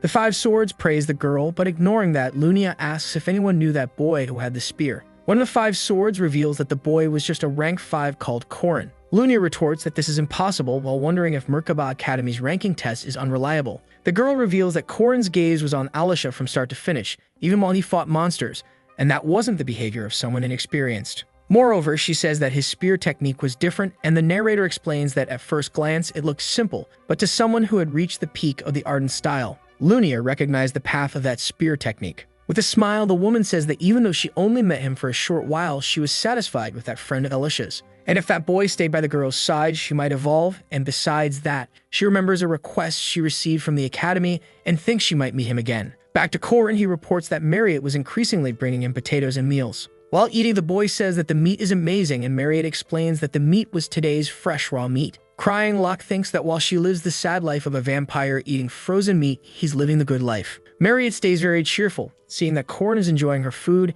and she asks if he likes stewed oxtail. Taking his classmate's hand, Corin says he likes it a lot, but he ends up sounding like a soap opera heartthrob. The young girl seems to grow shy from that and then begins to compliment our protagonist's hands. Suddenly, someone arrives at the scene called by Marriott, pulling her out of her trance. We see that it was Isabel, and Marriott, embarrassed, promptly runs over to her friend. She says goodbye to Corin while our protagonist thinks he doesn't understand anything about girls that age. The boy explains that in his previous life he couldn't date even once in 3 years because of Park's interference. Sometime later, Corin comments that his current platonic relationships are very different from his past life. Sometimes Yule brought him rare and precious mushrooms from the forest, and they would go straight to the library and begin Ovum alphabet lessons. Moreover, Dron also comes looking for him quite frequently, and instead of friendship, Corin thinks Dron considers him a very useful colleague. Aside from that, he usually hangs out with Jaeger and Larks, since both boys are part of his class, and suddenly the two boys scream in fright at something. Our protagonist turns around, wondering if there was a monster there. But it's revealed that it was just Horan asking why Corin hadn't fulfilled the promise he had made.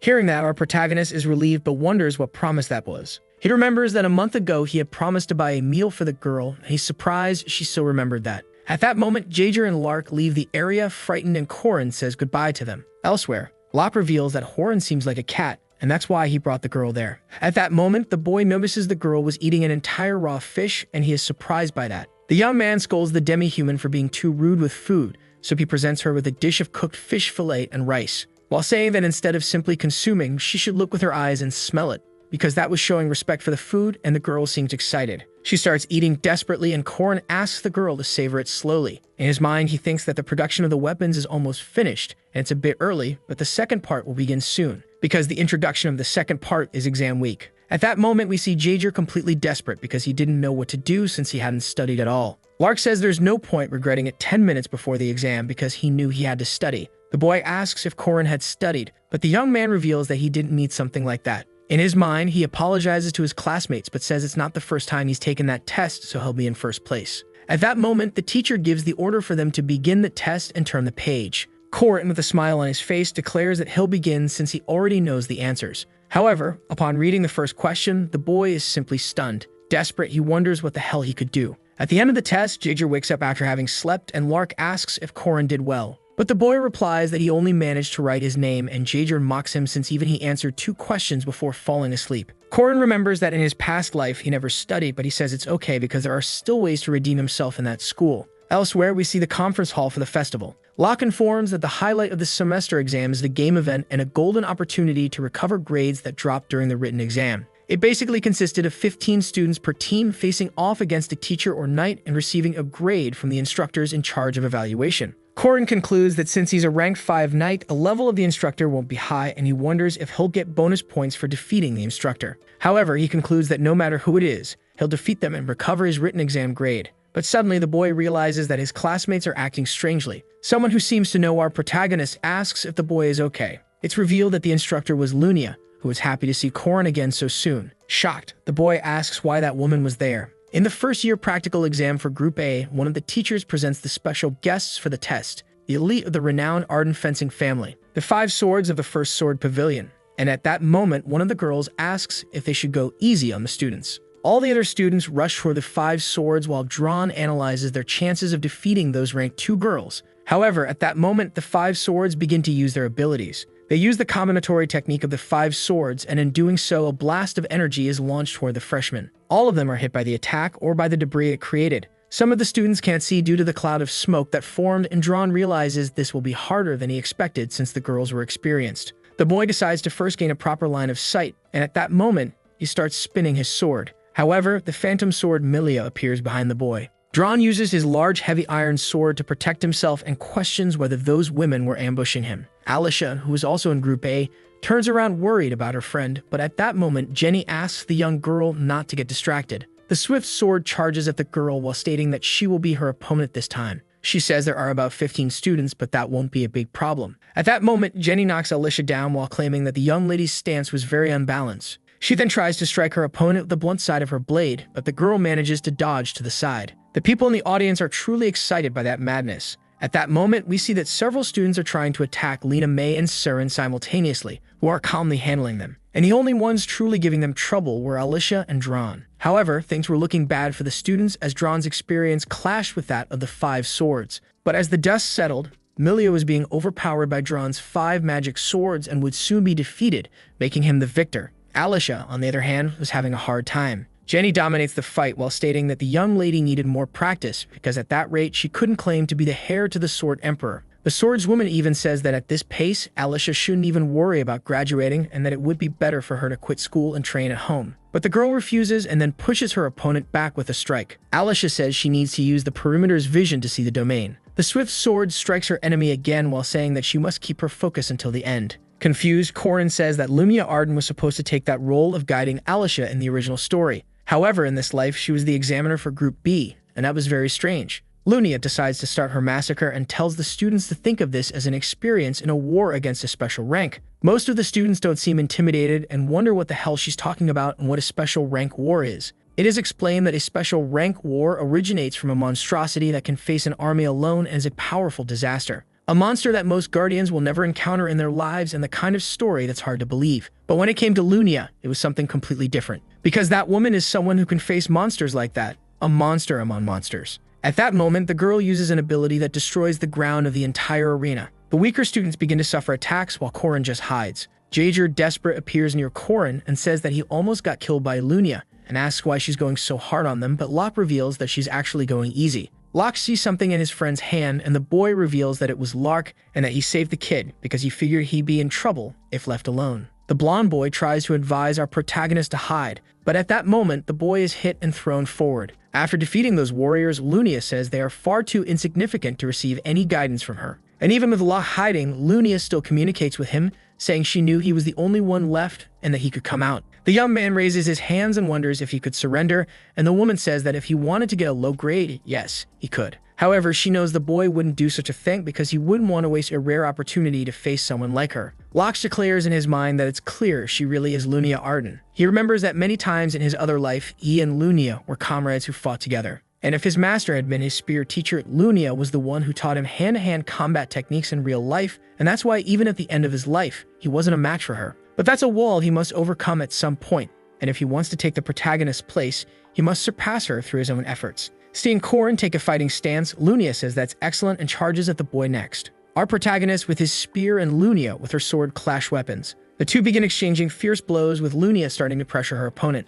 After defending against several attacks, Corin tries to counterattack but misses his strike. The examiner of that test uses this moment to strike at our protagonist, who barely manages to defend himself. While they were fighting, the people in the audience wondered who the hell that guy was, since he was supposed to be only rank 5. Confused, they asked how a rank 5 knight was really fighting against Lunia Arden. After defending against so many blows, our protagonist seemed to be out of breath. Lumia noticed that he was out of energy and commented that it was truly a shame. The examiner began to put away her sword, and Corin wondered if that meant she thought he had already done enough. However, he promptly rejected that idea, as this was supposed to be a domain rupture. He realized this was the prelude to one of the most powerful techniques of the great Sword Emperor Garand, and it was the lethal intent. At that moment, Lunia began to prepare, and the young woman, while holding the hilt of her sword, emitted an extremely powerful energy aimed at Corin. The other students, seeing this, asked what the hell that was and whether it wasn't too dangerous for a student. Even the teachers were shocked, questioning whether Lunia was trying to kill that student. One of them even tried to stop the test, but it was already too late and a distortion in space-time occurred. Corin thought it seemed like time had stopped, but the translucent reflection of Lunia Arden moved through the frozen time. Her sword moved slowly, as if in slow motion, while Locke thrust his spear at full speed toward Lumia's sword. However, in the midst of that frozen time, Corin realized the spear wasn't moving. He noted that he couldn't move in that frozen world, and he could only discern the stillness of the world to a certain extent. Confused, he wondered if that fight he had with Marriott had just been a coincidence, and whether he still wasn't able to control the domain. But in that moment, he denied it, affirming that he only needed one step. It didn't have to be perfect, and the only thing he needed was to take a step forward. At this moment, Locke's spear collided with Lunia's blade. The girl was simply astonished, unable to believe that it was really happening. At the moment the two weapons clashed, an explosion occurred, raising a huge cloud of dust. With the dust in the air, a curtain of smoke formed, blocking the view of the battle. The teachers, upon seeing this, were simply astounded. Lunia, after all that, still seemed confident. Impressed, she stated that in the end, Corin had indeed reacted to the domain. The boy, on the other hand, still stood tall with an aura radiating from his body. Before leaving, Lumia revealed that the boy should use a better spear since his equipment was too weak for his abilities. At that moment, we see that the boy's weapon had broken in two, and when looking to the side, Lumia also noticed something. She saw that Alicia had reacted differently. The examiner told Corin that the test wasn't actually important and the reason she didn't avoid the fight was to showcase the domain. In truth, the boy also knew of Alicia's talent, and in his mind, Locke responded that this was the correct answer, since he lost but achieved his purpose. Lumia stated that she wouldn't be in the city for a while, so she asked Corin not to be arrogant or think about interfering because nothing would change. Because in the end, she would crush Alicia with her own hands. Locke in his mind said that now that he had shown the domain to her, he bet things wouldn't go as the girl had planned. Unanimously, all the instructors gave Corin the highest score and additional points in the practical test. After that unexpected result, everyone in the audience was impressed with Locke's performance. Even one of the professors asked how a rank 5 knight managed to stand up to Lumia. The instructor who had given Corin some meal vouchers the other day was surprised by everything he saw. But of all of them, Firmic was the most outraged, stating that it made no sense. The man, completely confused, questioned how Corin Locke was using that guy's techniques. A few days later, we see the protagonist thinking that even before Lumia gave him that advice, he already wanted to change weapons. A blacksmith asked Corin how the boy knew so much about his family, but Locke asked him not to think about it. The young man thought that to get expensive ingredients you spend a lot of money, so players prefer to acquire items through scenarios or quests. Besides that, he already had the special soul dust and some other items he got during the journey, not to mention the unconditional support of the director that he had secured. Thus, Locke reports that with this he could have one of the few best weapons capable of controlling the domain. So we see that in front of him was the legendary spear of the Silver Knight of the Shadow Kingdom known as the Silver Spear. In a flashback, Alicia is frightened, looking at someone and realizing that even though the blow wasn't lethal, it wouldn't stop bleeding. The girl remembers her first participation in a real battle in which she took the life of a monster for the first time. Even so, the young woman reports that the smell of human blood was distinct, and even though it was her first time, she understood immediately. She understood that that intense odor was the final spasms and agony of a life that was fading away. Back in reality, Alicia stares at her blade while it's possible to see that she had received a werewolf capture mission. Still, the girl comments that this mission, although bad, was better than the one with the assassin vampire of the mist. Our protagonist explains that there was a deeper reason why Alicia had chosen that mission. At that moment, the girl wonders where her savior who protected her the other day was. Suddenly, other adventurers who were in the same carriage as Alicia realize that a rank 5 was also going on the mission and start speaking ill of him. Even with several judgmental looks, Locke doesn't care at all and greets Alicia, surprised by the girl's presence there. Court explains that the other expressions of the Guardians weren't good, and part of that was because the school offered a quota system that guaranteed students' participation. And to make it worse, he was a rank 5, but while shaking Alicia's hand, Locke thinks it was a relief to have the girl there. Since they wouldn't dare say anything openly to him with the granddaughter of the Sword Emperor present, Locke gets even closer to the girl and asks how her vision was, and Alicia, confused, responds that her eyes were fine. However, she realizes that Corin knows something, and so she asks if he heard that from Lumia, and the boy replies that in a way, yes. The protagonist states that Alicia needs to hurry because Lumia was dead serious when she said she would destroy her. But calmly, Arden says that when that happens, she'll simply be able to stop wielding a sword. Despite hearing that, Locke says to himself that he's sure Alicia was just saying that without meaning it. In the middle of the forest, Corin explains that in the werewolves' nest there were 2 of those creatures and 20 hunting dogs. However, the capture group skillfully dealt with the dogs and even got rid of one werewolf. But the situation took a strange turn, and at that moment we see the group being surrounded by several of the creatures and wondering what was going on. One of the adventurers asks Hansen where the rank 5 knight was, but the warrior, dealing with worse things, shows that he doesn't know. Even in that situation, they feel a little more relieved upon seeing Alicia easily defeating several monsters. However, there were still bigger problems because from within the mist, even ghosts were joining the monster horde. While fighting, Alicia thinks that places with few humans don't attract evil spirits,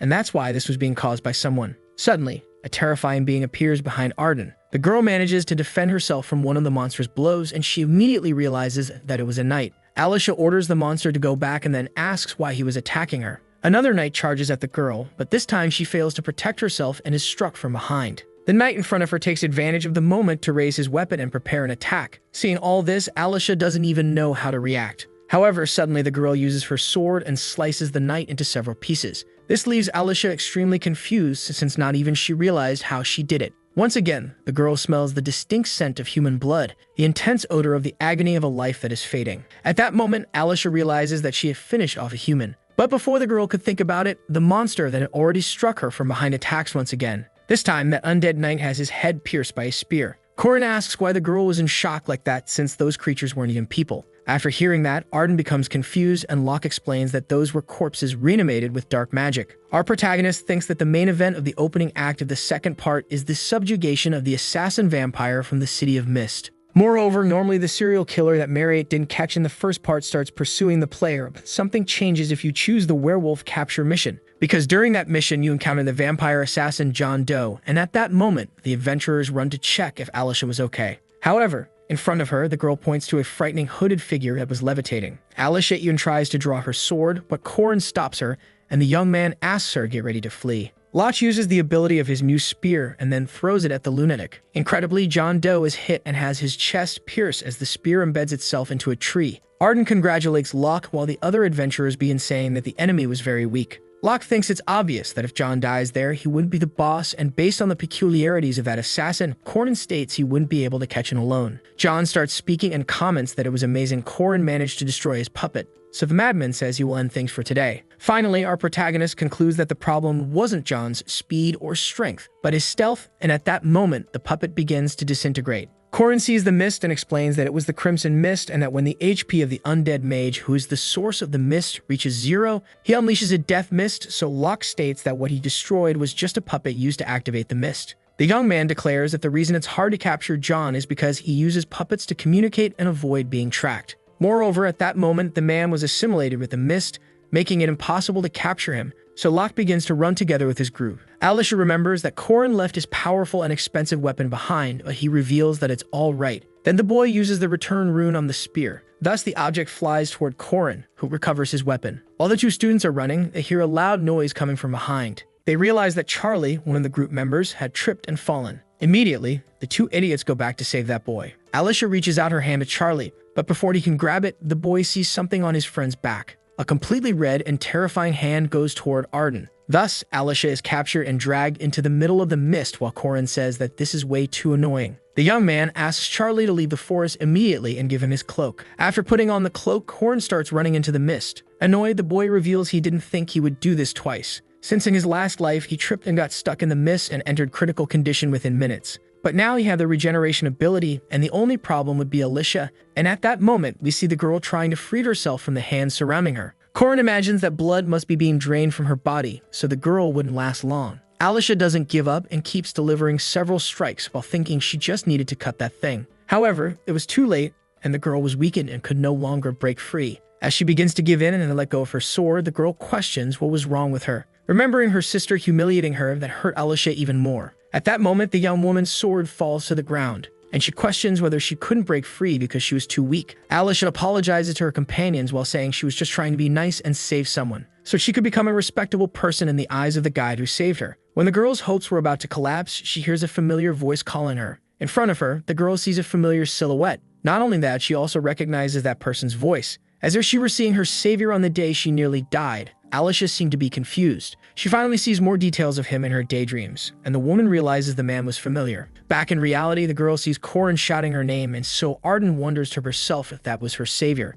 Our protagonist finally reaches Alicia, and the boy asks if she was okay, but the girl can't even recognize him. Arden explains to Corin that whatever was holding her wouldn't come off, and then she pleads to please be saved. Corin gives the coat he had taken to the girl while asking her to wait a moment. The young man tells the girl that attacking randomly won't work, and as he hands the sword back to her, he asks her to focus, cut, and do it with strength. Locke also says that he will protect her from the undead from now on, also commenting that the girl already knew what to do. Alicia tries to cry, saying she couldn't because she didn't have enough energy and was too hurt, but Corin keeps trying to encourage her. Resting his head against hers, Locke states that among the swordsmen he had met, Alicia possessed exceptional talent and that if she decided to attack, she would succeed. Furthermore, with a smile on his face, Corin says that the girl only had to take one step, and that would be enough. Arden, hearing those words and for the first time seeing someone who believed in her, begins to cry. However, her savior doesn't waste much time and leaves the girl there while charging toward the undead. Alicia states that she also couldn't last much longer there, and so she questions how Corin, who had a lower rank than hers, would survive in that place. But forgetting that, the girl decides she couldn't let those words be said in vain. Once again, the swordswoman decides to draw her sword, but this time she was much more confident. The red hands move toward Alicia while the girl begins to explain that her grandfather has a secret technique capable of cutting anything. But to do that, she must awaken the perimeter eyes, a cursed ability that forces her to see other domains. The girl says that the falling tears, the blood, and even the overwhelming emotions become fuel to take a step toward the world where time is frozen. Moreover, she thinks she should do as Korin said and just take one step, and so she does. A bluish aura begins to form around her body, and the girl uses the Arden style single strike. Thus, a slash made of energy goes toward all the undead, splitting them in half. The girl finishes her ability, Domain Break, attacking when time is frozen, and not even our protagonist had realized it. The strike was so powerful that even John, the vampire, was also cut in half, and about to die, he asks how Alicia found him. That blow wasn't just enough to cut the undead, but to slice in half most of the trees in that forest. With John's death, the mist dissipates, and at that moment, the group of adventurers who were with Korin and Alicia approach, asking if they were okay. They immediately notice the body of the assassin vampire from the City of Mist right there. All the warriors are impressed with Alicia's ability and recognize that it was the domain break technique of the Sword Emperor. However, even the protagonist couldn't believe what he saw, since he had only thought she was using more basic attack and didn't even know Alicia was already capable of doing that. Nevertheless, Alicia, with a smile on her face, starts shouting to Korin that she really did it, but the boy still thinks she shouldn't even be able to do that. The warriors comment that this probably made Alicia the next leader of the Ardens, since no one besides the Sword Emperor is capable of using Domain Break. They all begin to celebrate in the girl's name, while on the other hand, Korin wonders why his plans always get messed up like this. Sometime later, all those events became news headlines. One of the 5 swords, while reading one of the reports, tore the paper angrily at Alicia's arrogance. She asks another sword to get rid of it immediately. Lunia, on the other hand, was silent while drinking her fine coffee. The narrator explains that the Arden family moves based on the logic of power, and under the overwhelming charisma of Garen Arden, they have been searching for the swordsman who will succeed him. Domain Break is an ability unknown to most martial artists, and Garen has long awaited someone who could continue his legacy. Lumia trained while dripping blood and sweat, but even the girl who was called the genius of her generation couldn't satisfy the Sword Emperor. However, one day that changed, and at that moment, we see a battle between Lunia and Alicia as children. The narrator explains that Lunia's younger sister, an illegitimate child brought from outside by the head of the family who had just wielded a sword, engaged in a friendly duel with her older sister, and that would change everything, because in the middle of that fight, Lunia had never thought of that child as her competitor. At that moment, the young girl strikes at Alicia, making her younger sister retreat. However, suddenly Alicia's eye takes on another form, which leaves Lunia completely astonished. A slash is delivered and a vital red liquid splashes everywhere. All the people around run toward Lunia, while asking why her ketchup wouldn't stop flowing, since the strike Alicia made hadn't been lethal. Lunia on the ground states that she couldn't see anything. In fact, it wasn't like she could see, since when she composed herself, she had already been cut. And it wasn't a matter of speed, it was different. That was the domain, and with that, Alicia took a step into this deep path of martial arts. Lunia continues, irritated, questioning how that was possible, since that child was small and lazy, and there was no doubt that the girl was surprised. Looking at the person who injured her, Lunia states that despite everything, she understands what her grandfather told her, because that was the twisted nature that mortals could not comprehend, for the sword domain was the talent of a demon. Thus, the Sword Emperor approaches and names Alicia as the next main candidate, and that's how she overcame everyone's objections. Lunia reports that the memory of stroking her half-sister's hair, who grew up abandoned by their father's family, probably still remains somewhere. Suddenly, one of the 5 swords asks the pavilion master if she's okay, and the black-haired woman wonders if her companions were worried. The woman stands up, asking the girls not to worry while thinking that she wished Alicia would enter the domain too. Because if she could see that sword once again, maybe she could manage to reach that level as well. So Lunia orders the 5 swords to prepare the sword challenge. Korin, in a hospital, asks Alicia when she'll recover, and the girl responds that she'll be fine in a day or 2. Arden asks Korin if the boy wants a honey candy, but our protagonist just laughs and replies that she's really carefree. But changing the subject, he asks if she managed to use domain breaks, since even seeing the domain, she wasn't supposed to be able to use it. Alicia, completely shy, starts twirling her hair while saying that it happened because Korin believed in her. Also, it just happened that if she tried for real, she would simply succeed, and Korin replies that the girl really was a genius who skipped the hard work. Suddenly, a sound is heard at the door, and someone says they're there for a visit. Mariette promptly opens the door, asking the freshman if she was okay. The blue-haired girl and Alicia introduce themselves to each other, while our protagonist simply greets the girl who had arrived. Locke, confused, asks the upperclassman if she came to visit the freshman, and the girl promptly replies yes because she was worried. But then Mariette adopts a different aura. Completely jealous, she asks Korin if he and Alicia were close, but the boy is confused by the question. Suddenly, the 3 in the room hear a knock from outside the window. Appearing like a ghost, Horan calls for Locke while saying she wanted food. Mariette seems to act strangely, and Locke asks if the girl had been bothered by Horan's presence. But in truth, Dunalef just asks if our protagonist had gone out to eat with Horan, which leaves the boy confused once again. The boy promptly asks the girl not to worry because he would prepare a wonderful snack for her, and that really excites the girl. However, analyzing the situation, Korin thinks that this unexpected gathering of incredible and famous members might be a good thing because he could do it with those people. The boy reveals to Alicia that since the rumors that she managed to use Domain Break have spread, Luna would probably challenge her to a sword challenge. It is explained that the sword challenge is a fencing tradition meant to test the powers of the Pavilion Master, but nowadays it's used to eliminate successors. Crying, Alicia begins to say that if she fought against her sister, she would die and wouldn't even be able to defeat the 5 swords. Korin, on the other hand, reveals that he could help the girl, but he would only help her under one condition, and the girl readily agrees. He declares that if he suggests fighting monsters or training in the training hall, from now on Alicia would have to do it without complaining, and now she would be part of his group. With no way out, the girl swears loyalty to Korin while our protagonist is happy about it, but Marriott and Horan don't seem so pleased. So Korin, like a psychopath, states that through the hardship of this time, whether long or short, and with the truths he learned within his body throughout his life, he would make a decision.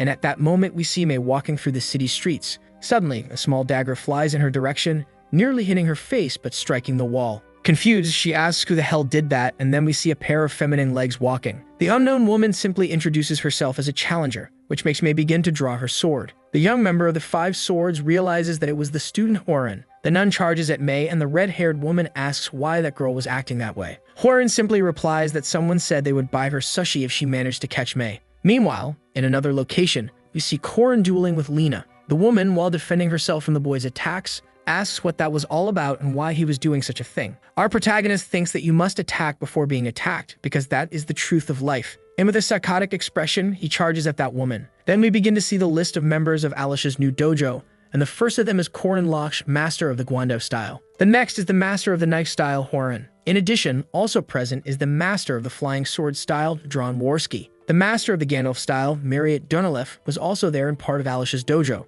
Last but not least, the director and master of the new dojo, Alicia Arden. And with the attack from those members, the 5 swords of the first Arden Sword Pavilion were defeated. Lena asks why the hell Korin was doing that. With a psychotic look, Korin says that to develop a new dojo like theirs, they needed to increase their fame. That's why they were trying to expand very aggressively, and in this way, we see that the situation made headlines in the newspapers. Korin begins to explain that in the Arden family, there is something called the Sword Challenge, but even he, who wasn't part of the family, knew the true intentions behind it, and that's why he would change that structure into a dojo challenge. This way, they could defeat the 5 swords one by one in a martial arts dojo challenge format, since in the end, what Alicia's dojo really wanted was a battle between Lunia and her younger sister. Alicia thinks that if she wins and declares victory, her sister's forces won't be able to touch her, and that's why she decided to start with that. Furthermore, all the problems they faced were resolved by Marriott, who paid for everything they needed, so Alicia says she'll have to reimburse the girl. Lunia approaches her sister and states that what she was doing was very interesting. Switching to a frightening expression, she says that Alicia should have run the moment she saw her, and it was clear that even the dojo challenge wasn't her idea.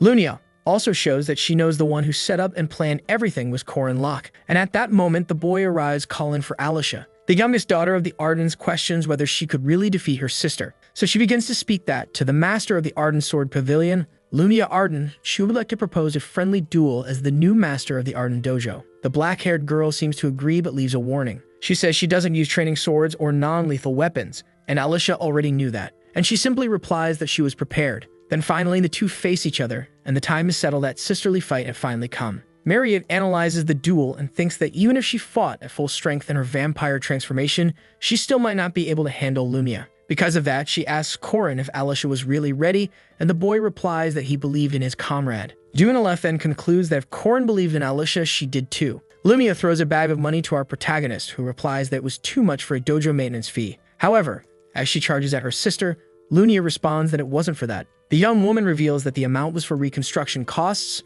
and at that moment, she tries to strike Alicia, who barely manages to defend. With that simple blow, the kinetic energy generated destroys and cuts part of the dojo. The strike leaves Marriott and Korin completely shocked. We then see that the attack was powerful enough to split the place almost in half and open a natural window to the sun. Lunia begins to pressure her sister even more, who was already nervous. Alicia thinks that she admired her sister, and when her passion for swords still burned, she was her idol. Remembering her past, the young woman comments that Lunia was like her fairy tale heroine, while she herself was just a concubine's daughter who lost her mother at birth. And her father saw her as a shameful reminder of his mistakes, since to him the only value she had was possessing the blood of the great emperor of the Blades. At that moment, we see young Alicia interacting with her sister, and Lunia affectionately strokes the girl in front of her, saying that she had grown a lot. However, Alicia thinks that the day she cut a human for the first time, everything fell apart. We return to the present moment where the girls were fighting. She thinks that on the first attack, she should step back and then parry to the side. So she does just that, surprising Lunia, whose blow is blocked and who is nearly struck. Arden states that although her relative is skilled in what she formerly learned, the girl wouldn't be expecting irregular defenses.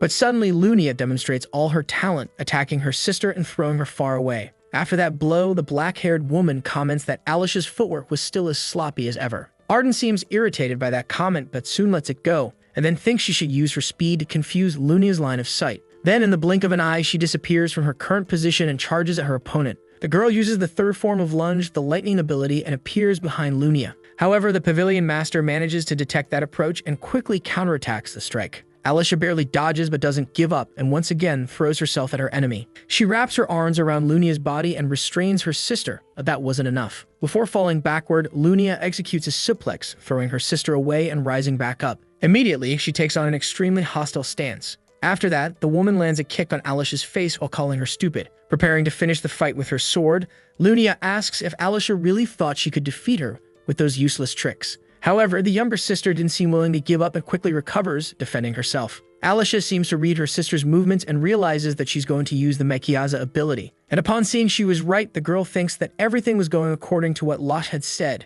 and that's why she had to do it. Thus, she uses her blade to deflect her enemy's attack while using the combinatory strikes ability. Seeing her attack interrupted, Lunia tells Alicia that she was parrying well even against a strike that had made her kneel. So that fight wouldn't be as easy as she expected. However, she says Alicia was still inexperienced, and then Lunia uses her foot to kick her sister in the stomach. Arden is knocked back by the strike and begins to feel a sharp pain in her abdominal region. But before the girl can even think about it, her opponent appears above her, jumping and charging a powerful blow. Alicia promptly returns to the fight, using her sword to block her opponent's attack. She tries to immediately counterattack, but the Pavilion Master was ready for it and lowers her body to dodge. Once again, the black-haired girl uses her sword, now glowing with a blue aura, to attack her own sister, who, even while cornered, continues defending herself. Seeing her sister's determination, Lunia thinks that she was catching up to her. Not only that, but Alicia was now seeing the domain. And with a smile on her face, the girl affirms that without a doubt, it was that version of Alicia she wanted to see. She wanted to see the real Alicia, the one who had denied herself all this time and hid despite all her talent. We see that Arden was already quite exhausted and breathing heavily. The girl regains her composure, breathing deeply and sheathing her sword.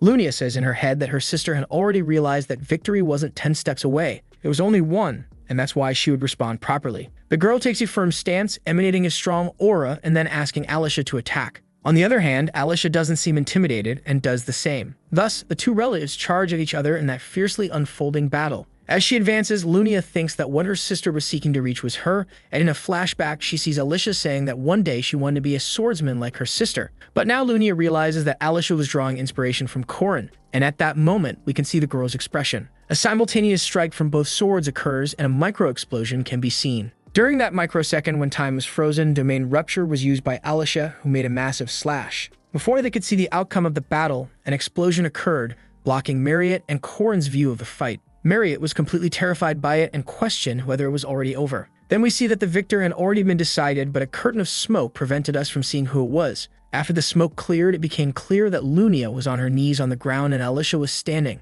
Marriott realized that her companion had won, and this made her very happy. Our protagonist says that compared to the Master Swordswoman Lunia, Alicia's only strength was Domain Rupture, so the only way to win this fight was within the domain. That's why he instructed the girl to focus on dodging and buying time, thus exploiting the habits and patterns he knew from Lunia, whom he had seen in his past life. That way he secured a chance of victory in a domain battle, and as expected, the domain clash resulted in Lunia's sword being cut. Alicia, looking at her own hands, wondered if she had really won. Lunia, while collecting herself, realized her performance hadn't been good enough. As she walked, she told her sister that from now on, neither she nor her subordinates would interfere with Alicia's work. However, Arden walked over and grabbed her sister's arm, wanting to talk to her. The girl began to cry, and Korin explained that her friend must be scared since Alicia, who was clearly the weaker one, had defeated Pavilion Master Lunia. That's why it was understandable that she feared the looks her sister would receive, as well as Lunia's reaction in turning her back on her. But nothing went as expected. Then the black-haired girl turned around and raised her hand over her sister's head. The woman began to caress Alicia, showing herself to be far more understanding than she had seemed. Our protagonist explains that the first time he met Lunia in his past life was before the Marriott incident happened. He remembers that the entire time Lunia was searching for Alicia's killer, but in the end she never found him since the true culprit was Park Seo. And even on the 3rd anniversary of Alicia's death, Lunia continued her search for the culprit. In a flashback, Korin tells Lunia that he thought she hated her sister, and Lunia responds that she still did. The girl states that she only saw Alicia as a lazy, frivolous, and annoyingly clingy person. But Lunia explains that besides her, there was no one else who could ease the bitterness Alicia felt. Back in the present moment, Korin says that Lunia never turned her back on Alicia, and if something happened and the girl took the lead, Lunia would silently support her with a smile. Then we see the black-haired girl caressing her sister while saying that she had grown a lot. Seeing that situation, Korin remarks that the Lunia Arden he remembered was exactly that kind of gentle and kind person. Alicia, moved by her sister's affection, begins to cry with emotion. With that battle's result, our protagonist receives various rewards. Sometime later, we see the girl recovering from the battle while confiding in Korin. The young woman explains that she was afraid to fight and afraid to face her sister, which is why she pretended to be less serious in training and sought out simpler tasks. She thinks that now that she has defeated her sister, she will officially become an heir of the Ardens, and Lunia and her followers will keep an eye on her. Therefore, the girl concludes that this will truly sever her bond with her sister. However, Korin promptly responds that this wouldn't happen. The young man explains that Lunia and Alicia's relationship might get awkward, but relationships aren't something that can be broken so easily, because in the end, the two of them were still sisters. In fact, he praises her work by saying that when he was younger, all he did was get beaten up by neighborhood bullies. And afterward, what made him angrier wasn't the physical pain, but his own incompetence in not being able to defend himself. That's why he declares that Alicia was much stronger than the weak child he had been at that time, and he hopes the girl can always be proud of herself. Arden simply replies that Korin was a really weird person. She says that even though they were the same age, Korin acted like an old man, and he thinks that if he added up all his lives, including Korin's memories, he was already 50 years old. However,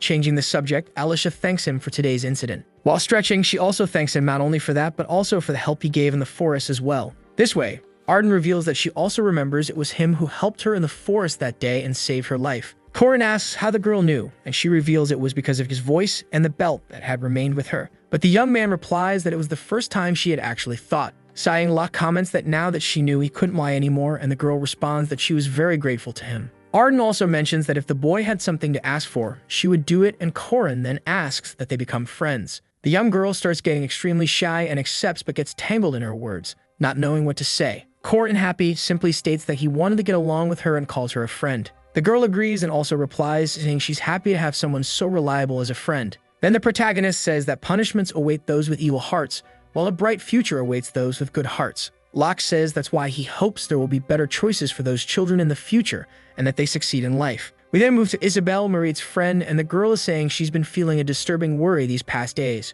While Mariette was walking through the academy corridors, someone shouted her name. An unknown boy kneeled down, asking her to accept that bag of his blood. Seeing that, the young girl was completely frightened. Seeing this, Isabel calls that boy an idiot and says that those words make Mariette even more uncomfortable, and these things had been happening every day. But in truth, that didn't matter. Her worry was about that person, and at that moment, Korin appears asking Mariette if her class had already ended. The young girl turns red like a tomato upon noticing our protagonist's presence. Isabel reports that that boy was a first-year student who had been close to Mariette lately, and he was a 5th-ranked quarrelsome knight. However, she says that didn't matter, and the fact that he managed to defend himself against Master Swordswoman Lunia implied that he was certainly talented. Korin enters a room and asks Mariette if she wanted to take a little of his blood, and even nervous and shy, the girl accepts. The two then lock themselves inside. Immediately, Isabel starts imagining inappropriate things happening inside that room and says that was what had been bothering her all this time. Isabel hears Korin talking about a proposal, and this leaves the young woman even more confused.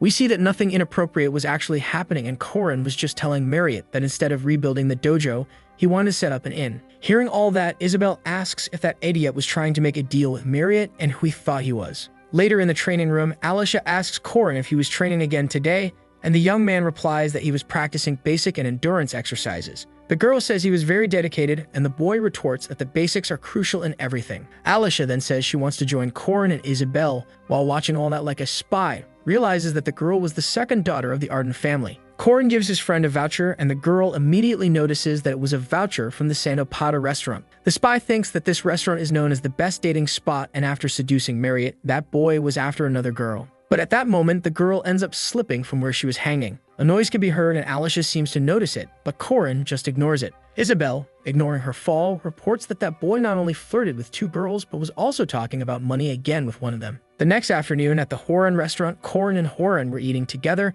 and the boy asks if she liked the sushi, with the girl replying yes. Once again, Corin asks Horan if she had money, and he says he had an incredible investment, just like he told his other three friends. Isabel was watching all of this, and after analyzing the situation, the girl immediately realizes that Corin Loch was an incredible damn scammer. Then we see a limousine speeding down the road, and Corin starts thinking about all the costs he had in rebuilding the dojo. He knows how many gold coins were spent in the fight against Lunia, and all of it came from Marriott, and that's why he should be grateful to her. He couldn't even believe she had lent 100 gold coins in cash, since he never imagined that mages earned that much. But aside from that, Nunia also offered 50 gold coins for the renovation, and Alicia had received 110 gold coins as a reward from the raid. Horan also had some funds managed by the Protestants stored away, and not only that, but Yule, Lark, and Jaeger also had some money saved. Dron, that money-crazed bastard, had an incredible amount saved up. At this moment, we see Locke stepping out of his limousine dressed like a big shot. The boy explains that in the end, he gathered 550 gold coins, and with that, he bought all that land on a plane. He explains that although it's currently just an empty plane, in the second semester, the city will host an exchange festival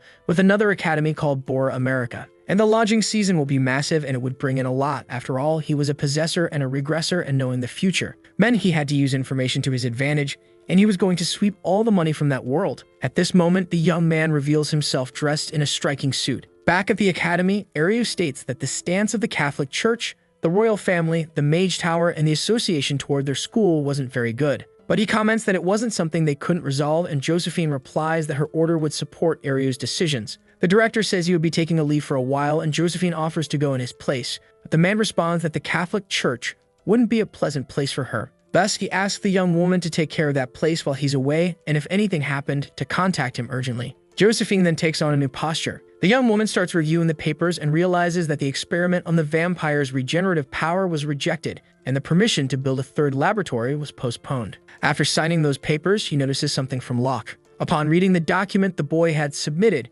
she asks what he was planting this time. It is then revealed that in the request, Corin was asking for land to grow mandrakes. In the testing unit in the eastern zone of the academy, Alicia questions why they were harvesting mandrakes in that place. Corin explains that mandrakes scream a lot when being pulled out, so they had to be extremely careful with their ears, and it was best to do it in an open field. After they put on the earplugs, Locke asks Alicia if she was ready, and the girl replies yes. The boy says he couldn't do that process alone, since while one person grabs the plant and lifts it, the other must cut the root and the stem. Because unless you do that, the mandrake will keep screaming non-stop, and that was his fourth time harvesting a mandrake, as he had done it with Park in his past life. Our protagonist then decides to go all in and quickly pull the plant from the ground. Thus, the vegetable begins to produce some sounds, and within seconds, cries and screams can be heard. Corin orders Alicia to show him her swordsmanship, but when he looks at her, he realizes the idiot wasn't wearing the ear protection correctly. The boy draws his blade and says it looks like he'll have to handle this alone. Like a madman, he tells the mandrake that it wasn't the only one who knew how to scream,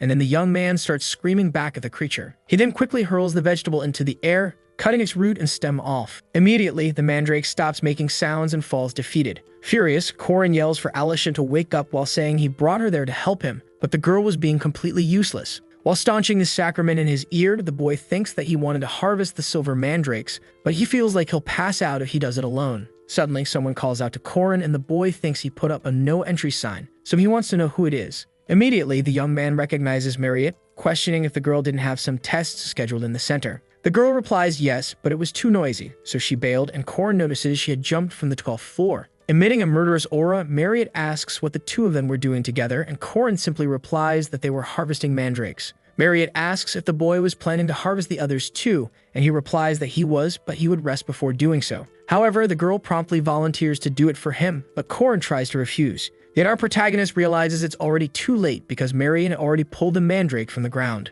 Corin thinks that if she hears the screams of a silver mandrake, she could die. However, before the plant could even make a sound, Marriott pulled out its stem while stating that she had a garden like that at home and was already used to harvesting them. Marriott offers to make a stew and then asks Alicia to bring something like rabbit meat for them to eat, and the girl agrees. Locke, feeling lonely, asks what he should do, but Marriott replies that he didn't need to do anything. and with an extremely romantic expression, the young girl says she would do everything for him. The protagonist simply smiles and thanks her while thinking that girl was truly amazing. The narrator explains that there are two ways to consume a mandrake, one being the traditional method of eating directly from the root. However, the most effective way was making it into an herbal decoction, and he explains how the consumption process works. The narrator states that if you did that, you could create an oriental herbal medicine, and it seems strange because it came from a Korean game. Marriott says that now they just needed to boil it and asks what Korin was doing, and the boy replies that he was bored. Dunalef approaches and notices that for some reason he was drawing a runic alphabet, and she says she didn't know its meaning but had seen it before in liberal arts classes.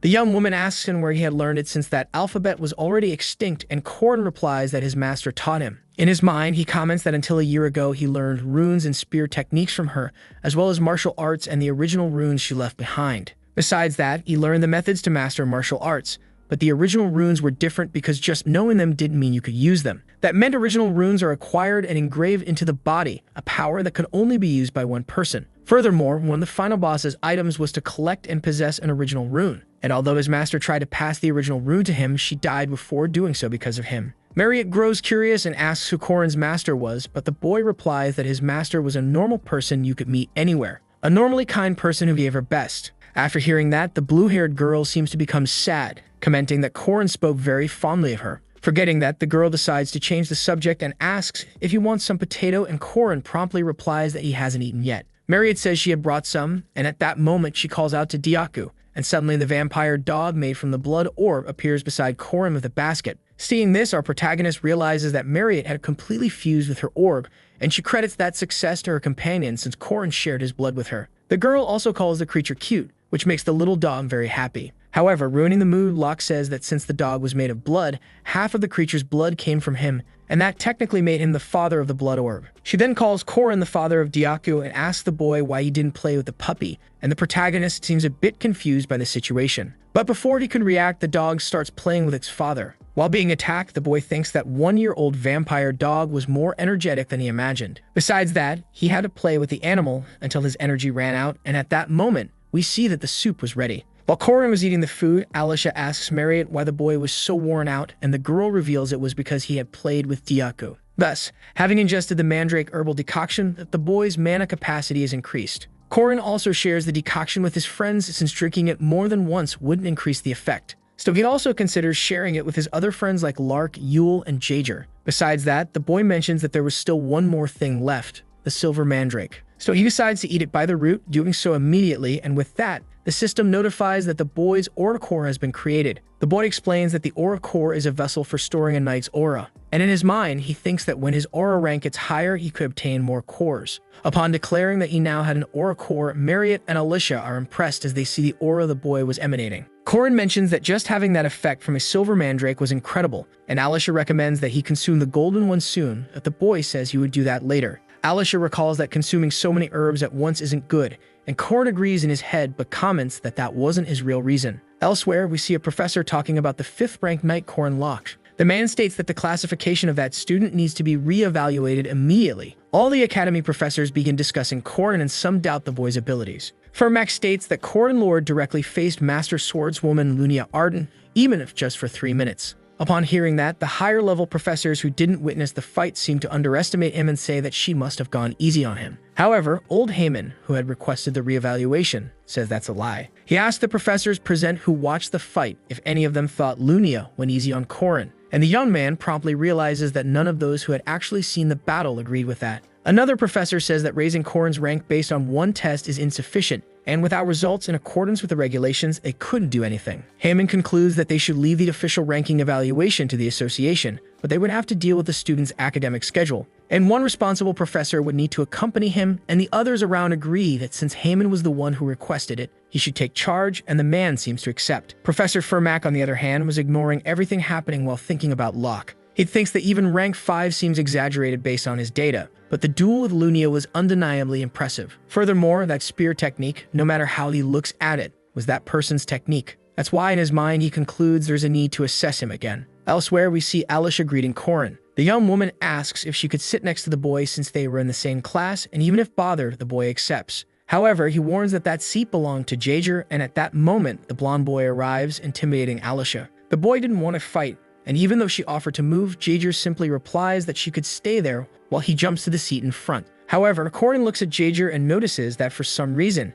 he seems strangely stressed. In his mind, Jaeger says that Korin is hanging out with the most famous person in the academy, the potato veteran. He was also with the super cute girl from the demonic tribe, and now even with the granddaughter of the Sword Emperor. So in his head, Jaeger says he was freaking jealous as hell. The tough guy says Korin was living the life of a dating sim protagonist while the seats next to him were empty. At that moment, Firmic enters the room asking if the first-year students were ready to begin. He asks everyone to take their seats and begins reviewing the content from the last class. Firmac says they would be starting a group project, and the students, upon hearing that, seem bothered. But ignoring that, the professor proceeds to explain the group project, saying that since they were in the night faculty, he wouldn't assign difficult math tasks. At that moment, he casts his spell, and behind him, several papers begin reassembling themselves. Korin, upon seeing that, immediately recognizes what the topic of the assignment would be, and Firmic concludes that they would study spear techniques. Alicia turns and says that this would be quite easy for Korin, but the boy was thinking that in his past life, the topic had been boxing. Not only that, but Firmic is a boxer represented by a wide variety of ranges and footwork, in addition to his specialty, Shadow. And even being the famous rank 1 recognized by the runes in his gauntlets, he was suddenly giving a lesson on spears,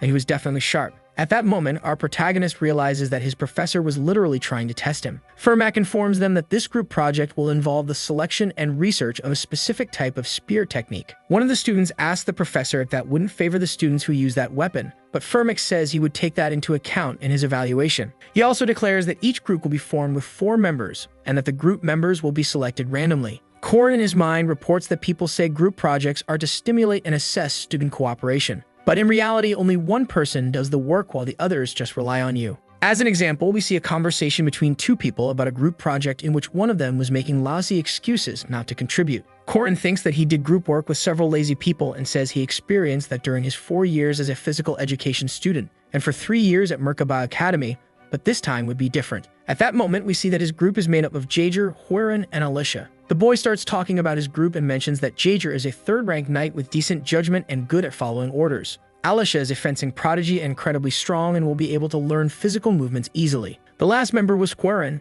and despite her attitude being a bit rude, she was quite dedicated, and seeing her focus in classes lately has been inspiring. The boy also says to himself that since the members of his group are all strong and hardworking people, he could say goodbye to his painful past. But that was what he thought. Then, sometime later, we go to the training room the boy had reserved. Jaeger is talking to Korin that they've been using that room for a while, and the walls and floor are made of high-density materials for impact activation. So the blonde asks how the hell it got destroyed, and at that moment we see Huiran dueling with Alicia. And not only that, the place was destroyed with a single punch from Huiran. Korin reports that Huiran was a lunatic as he had only asked her to do a light spar with Alicia to train spear skills, and she didn't even know what she did wrong. Because of that, they were kicked out of the training room, and Korin wondered where they should train next. At the church, our protagonist states that it was time for his first reflection session on group work. He asks the members to share their thoughts openly. Alicia apologizes for yesterday and compliments Korin's skill with the spear, and the boy just replies that she did well. Jaeger, on the other hand, shows that he's struggling with a long-range weapon,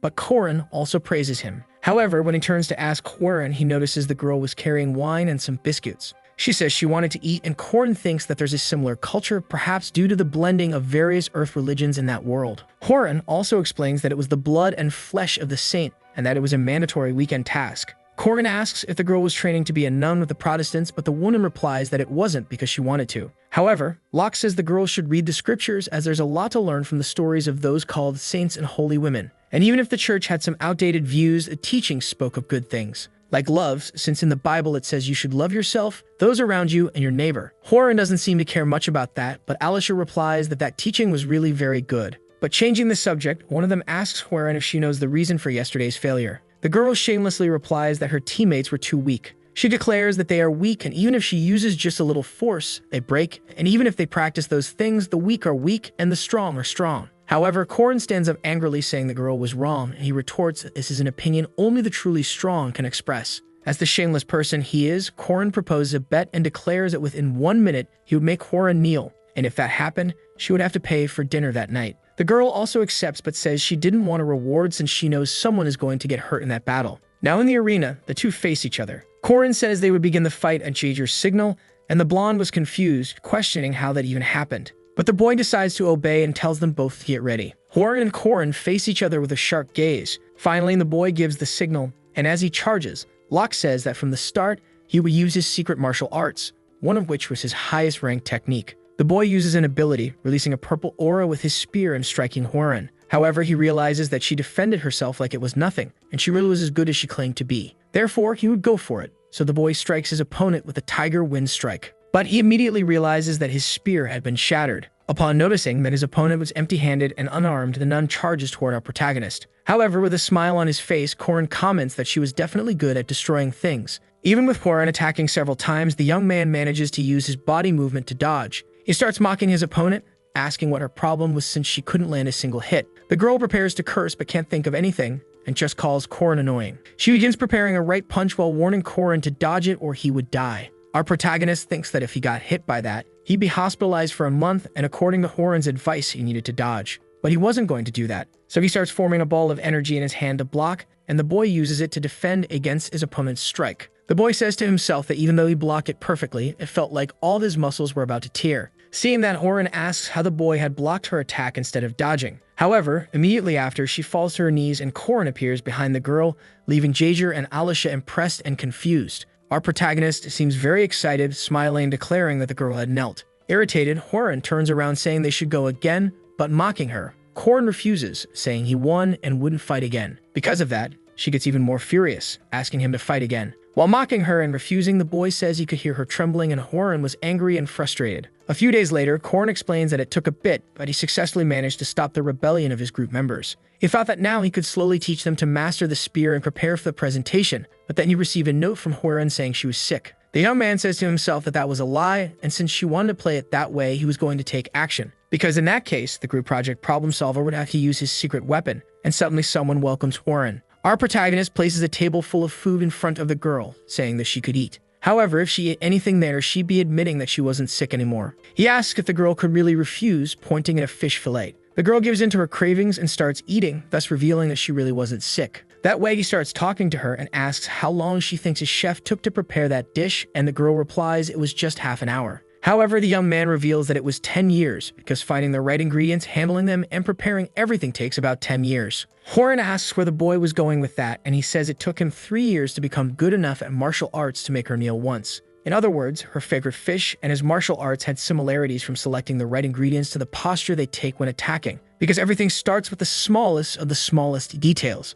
The nun stops eating for a moment and seems intrigued. Locke asks if they had made up, but the girl just snorts. Soon after, she gets our protagonist in the face with a notebook, and he asks what that was. Upon reading it, the boy realizes that it was the research he had asked Hworin to do. The young man starts patting the girl, saying that she did everything and looked so cute, but she gets annoyed. Hworin concludes that Alisha and Jaeger were practicing spear techniques with dedication, and thanks to Hworin, they didn't have to worry about the research. They were ready. Eventually, time passed, and during the first week of group project presentations, the order of presentations was sequential. Firmic finally decides to start the class and asks the first group to step forward. The leader of the first group introduces himself as Pallas and explains that their topic was the 5-star spear. So they all begin their demonstrations while Jaeger compliments them. Firmic tells Pallas that it wasn't bad at all, and the tired boy thanks him. The professor then reveals that from now on he's going to try to break through their formation. So we see the first-ranked knight of the kingdom of Ellos, Firmic Damon, putting on his gauntlets. With a terrifying expression, he says that if the students last 10 seconds, he'll give them the highest grade for the project, and the real group work begins now. Firmic then asks his students to block his attack. In the blink of an eye, the professor drops his notebook, tossing it into the air and charges at his students. With just a single combination of strikes, Firmic is able to break through the entire barrier made by that group quickly and effortlessly. Jaeger is impressed, stating that Firmic was really fast, and Hworin thinks that man really wasn't holding back. Firmic retrieves his notebook and says it was good that they chose a spear technique in groups, because although they lacked practice, it wasn't terrible, so they should receive a B. And the man asks if the students had any objections, but lying on the ground, they respond that they didn't. Then after the injured students leave, Firmic continues the exercise and calls for Group 2. Another group leader introduces himself and says they chose the Northern Death Spear, 9 deadly dragons, and seems very nervous about what he just saw. Within seconds, Firmic defeats all the students in that group and states that their technique wasn't just needlessly elaborate, but also incorrectly learned. Finally, Group 3 is called, and our protagonist seems happy. Hworin steps forward and explains that they were presenting the 8 trigrams land nage spear technique. The first part is performed by Jaeger, which is the land consisting of deflecting the incoming attack. The second part, called Na, was Alisha's responsibility and involved pushing down the opponent's weapon. Right after that, they use the Ja, and Hworin immediately demonstrates the technique, by stabbing the unguarded opponent. Seeing all of it, Korin feels proud of his group, stating that it was an amazing demonstration and Hworin worked harder than he expected. Furmak praises him, saying that Korin's group removed all redundancy, and though simple, the principles were excellent. Korin thanks him and responds that he was about to tell his group to get ready, but the professor says that won't be necessary and that he'll only be testing Korin. With a serious expression, the muscular man says that for the real fight, only the two of them would be fighting, stating that Locke thinks that was this bastard's plan from the beginning, and the young man accepts the challenge. Immediately, Damon takes on a terrifying stance and says, "Here I come." In the blink of an eye, he appears beneath our protagonist using his skill, Rado. He uses his left arm along with a jet pulse technique to try and strike Korin. In his mind, our protagonist thinks that in boxing, the fighter uses a special stance to throw a right hook, and normally, he should block. But Furmak's body didn't move with the right foot but with the left foot because he knew his professor was left-handed. At that moment, he uses his spear to block the attack. Damon seems quite impressed with the boy's technique, wondering how he managed to do that. The other students praise their professor's technique and movements. All the students watching our protagonist trading blows with Furmak wonder how that 5th ranked knight could do it. In the middle of the fight, Furmak realizes that this meant Korin had already surpassed the student level. So preparing a powerful blow, he asks the boy in front of him to show everything he's got because he didn't want to see just the basics. In fact, he wanted to see that spear technique. And at that moment, our protagonist seemed confident. The boy waits just long enough for the strike to approach. Then we see that upon impact, the punch produces a huge airwave in Korin's direction. The whole group starts to worry about the protagonist's condition. However, after the smoke clears, they see that Furmak had stopped his own blow before hitting his student. He asks why the young man didn't do anything, and mockingly, Locke responds that 10 seconds had already passed. Damon remains silent, very curious about that. Korin thinks that the professor must be suspicious, since up to that point he had only used his right arm to make it seem like he was right-handed. But his response to the attack was only possible because he already knew that Furmak was left-handed. So Korin in his mind wonders what his martial uncle thought of that. The professor steps back, returning to his usual spot and starting to comment on Group 3. He says that when it comes to secret arts, men choose only flashy techniques, but honestly, basic principles are the true secret arts. Therefore, he says not only to Korin Loft, but to all of Group 3 that they all receive the highest grade for their effort and excellence. This way, the group and our protagonist starts celebrating excitedly at the news, except for Hworin, who continues with his blank expression. Korin starts getting cocky and cheers with Jaeger and Alicia, but Furmak interrupts and asks if he could speak with Loft for a moment. The professor asks the young man not to feel pressured since it was just a casual conversation between teacher and student. Then in Furmak's office, the man asks Korin if he really was a rank 5 knight, and the boy promptly replies yes. Furmak mentions that the boy should be aware that his abilities don't match those of a 5th rank knight, and the boy just retorts that he must be really good. But in his mind, he thinks that he can't feel spirits and can only capture evil spirits under certain conditions, and that's why he's rank 5. The man comes clean and reveals that the professors at the Knight Academy met and discussed the boy, and the topic was that he needed to be reevaluated. Demon explains that he would receive missions, and through them, its classification would be reassessed. Since he showed some results in an unconventional way, they weren't valid, and our protagonist thinks he might reach a semi-first rank under those conditions. And that was good since they pay more. You have more options in mission selection according to your rank. And if you were a regular player, that would be a right you'd only have after the 2nd year. So the young man promptly accepts the reevaluation and asks what he would need to do. Furmak then informs that Locke would have to complete 2 missions involving semi-first rank monsters and evil spirits, and Korin starts thinking about the available missions. He states that in the end, he would have to capture a monster and an evil spirit. Then, emanating an aura, Furmak orders Korin to choose what he wants quickly, which makes the boy tense. Sometime later, old Haman tells Korin that he made it just in time. We see that the two are walking through the forest and talking about some personal matters.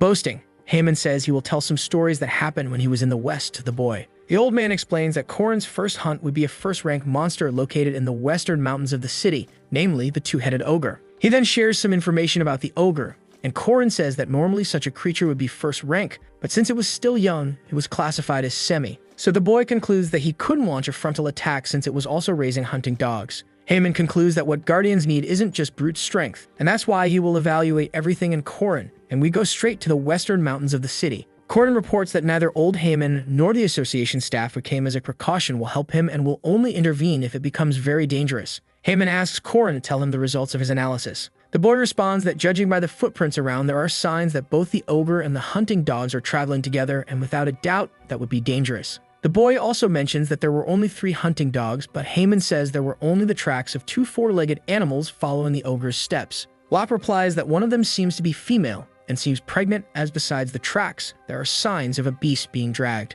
which meant that the hunted beast wasn't eaten on the spot but rather taken to the ogre. However, neither ogres nor hunting dogs have the concept of saving food. Then Haman asks Korin how he was planning to hunt a semi-first rank monster, the two-headed ogre and the hunting dogs. He explains that he would first separate the ogre from the dogs, as the dogs are beasts with animal instinct toward dangerous things, and he would use a weapon of humanity. That weapon was the head, and unfortunately for his enemies, he was an expert at using it. The narrator states that even if humans expand their influence and navigate the world, there will always be lurking threats. These threats are demonic beings who impose their presence upon that world. The ruler of that forest was a tyrant, a two-headed ogre who ruled the forest, a place where few humans dared to tread. To him, that place was his kingdom. However, the first to notice that something had happened were the hunting dogs. When they realized that the female, who was close to giving birth and couldn't move easily, had disappeared, they concluded that something was wrong. At that moment, the hunting dogs begin to bark and they notice a trail. Then, driven purely by their animal instincts, the dogs conclude that an intruder had taken the female.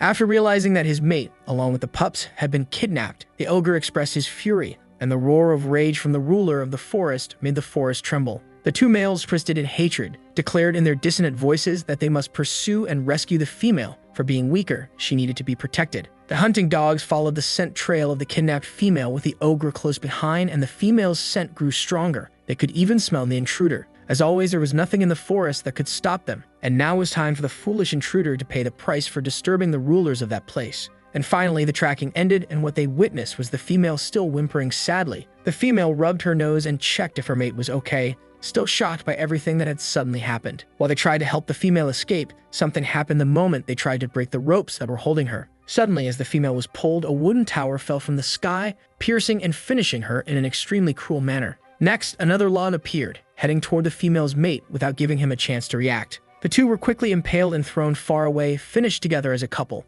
And finally, they were crushed against the tree with not a single piece left. Then, the last part of the plan was completed and several wooden stakes began falling from the sky. From that moment on, the last hunting dog realized he was no longer tracking the intruder, because now he was running to survive. He spotted a clearing with no trees and assumed it would be a safe place. At the end, the hunting dog was only gasping heavily, trying to catch his breath. However, it was already too late and suddenly a spell was activated. We see that on the various stones in the area, runes were drawn, and the beast had failed to perceive the human's malevolence. Thus, an explosion occurred, finishing off the last hunting dog. The ogre, who was the only survivor, emerged amidst the destruction and murder of his offspring. Seeing one of his helpers burning, the creature became enraged, unleashing all the anger stored within him. At that moment, the ogre had already lost his loyal subordinates who had accompanied him for a long time. The furious howl of the tyrant of the forest echoed throughout the area, frightening any creature that feared for its life. However, the ogre had no time to mourn the death of his companions, and suddenly fire burned some ropes that loosened and released logs.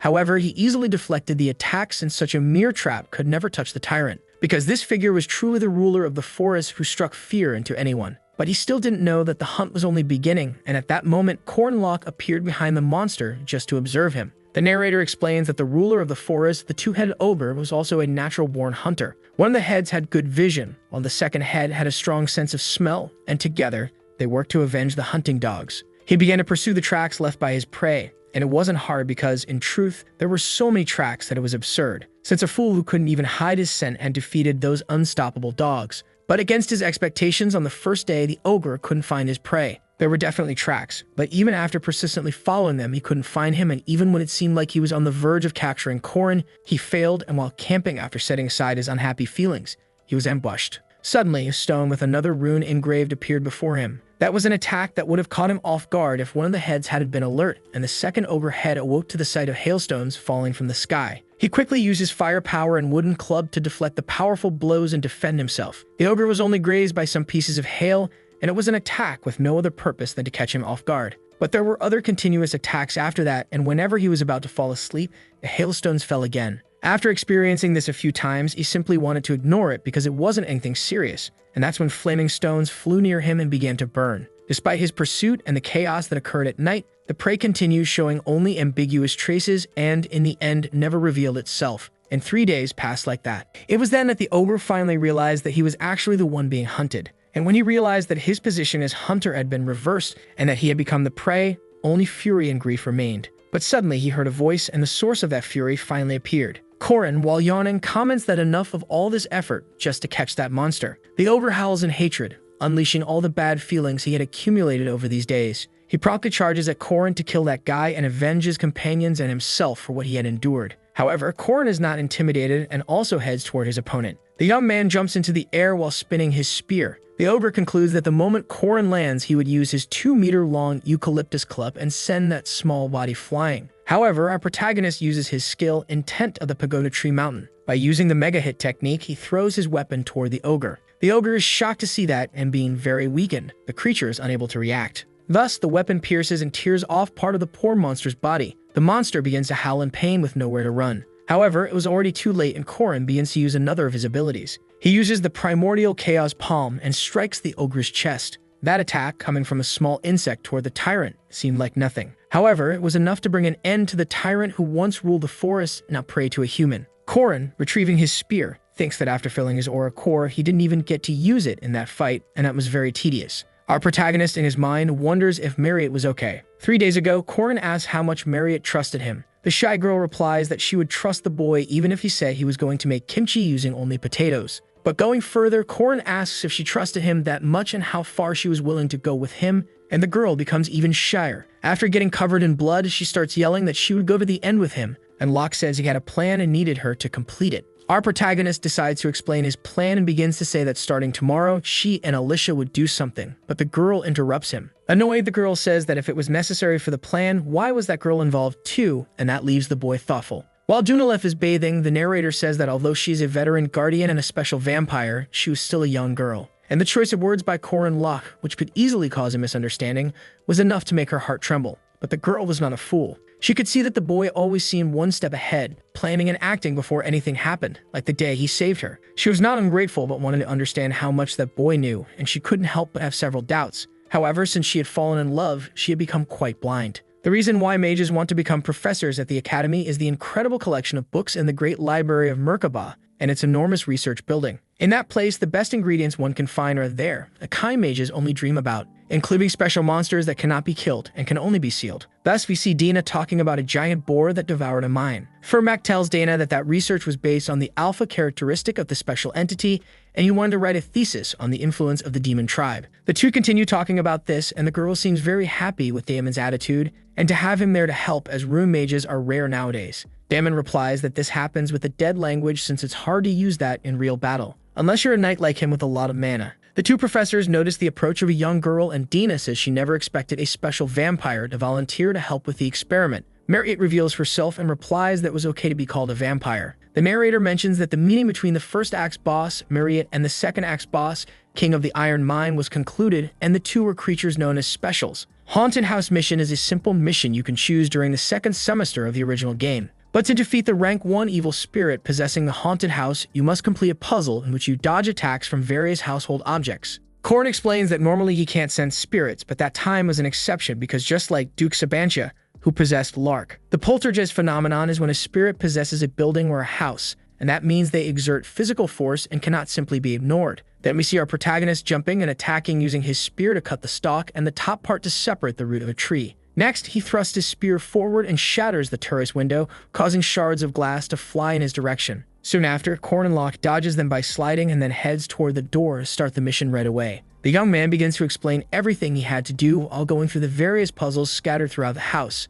Seeing our protagonist complete that mission so easily, all the professors are in shock. Korin continues and follows through the mission effortlessly. After completing it, the house he entered burns down and he walks out confidently after defeating the disaster. He starts making a face to look angry with the explosion behind him, stating that all the professors are simply astonished, and Korin explains that strategy was used by a legendary streamer who rocked the game world. Hammond at that moment approaches Korin to congratulate him, and the young man sincerely says that he was definitely confirmed as semi-first rank. Next, the old man says there's a nearby port city called Sar, and he wanted to have dinner there with Korin. Upon seeing that, the young man realizes that Sar City is the place where that thing is, and that's the reason he chose to do a raid on evil spirits in this region. The two then head out walking toward the raw fish restaurant they were going to. Looking back, our protagonist notices that Mariette's blood-made dog was following him just fine. The narrator explains that 88 years ago, in the polar region of the continent, although it was cold, it held countless natural resources, and among those mountains was a vast mine. The miners, who were pioneers in the polar regions in search of iron and gold, witnessed something incredible there. A giant boar devouring iron ore, and it became known as the one who devoured everything, the demon pig of the Dingle Peninsula. The king of the Iron Mountain,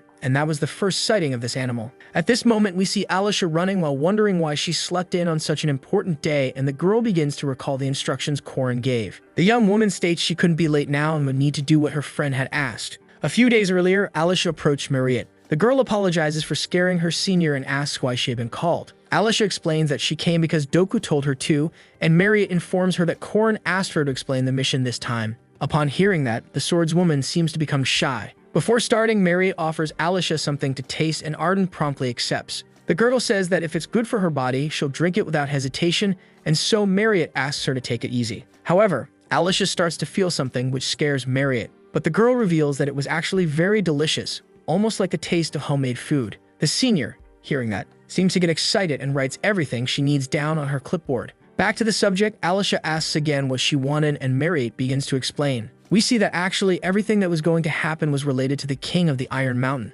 and at that moment, Alicia was running among various people. In her head, the girl says that the demon pig sealed in the test units was going to do something. That's why Corin was worried, and that's why she needed to go there. In the test unit, Dina asks Mariette what she thinks differentiates special demons from monsters. The girl answers that it's because they are strong, and Dina replies that she's right, as one of their strongest abilities is the power of domination. Damon, on the other hand, watching all that, seems a bit uncomfortable with Mariette's presence. Dina comments that some demons emit a different energy from regular demons, and theoretically, they are called alpha entities. This alpha entity can easily command its own kind, but this domination ability doesn't work on demons different from themselves. But it was different for special demons, and Mariette responds that for them, it did work. The girl explains that special demons can command any demon weaker than them, and Dina quickly replies that she was correct. Mariette thought about when she fled to the hunting grounds and, driven mad by thirst, controlled the monsters and made them offer their blood to her. However, she reveals to the witch in front of her that her power was different from domination because instead of controlling their minds, she used fear. Dina retorts that this was due to the girl's species,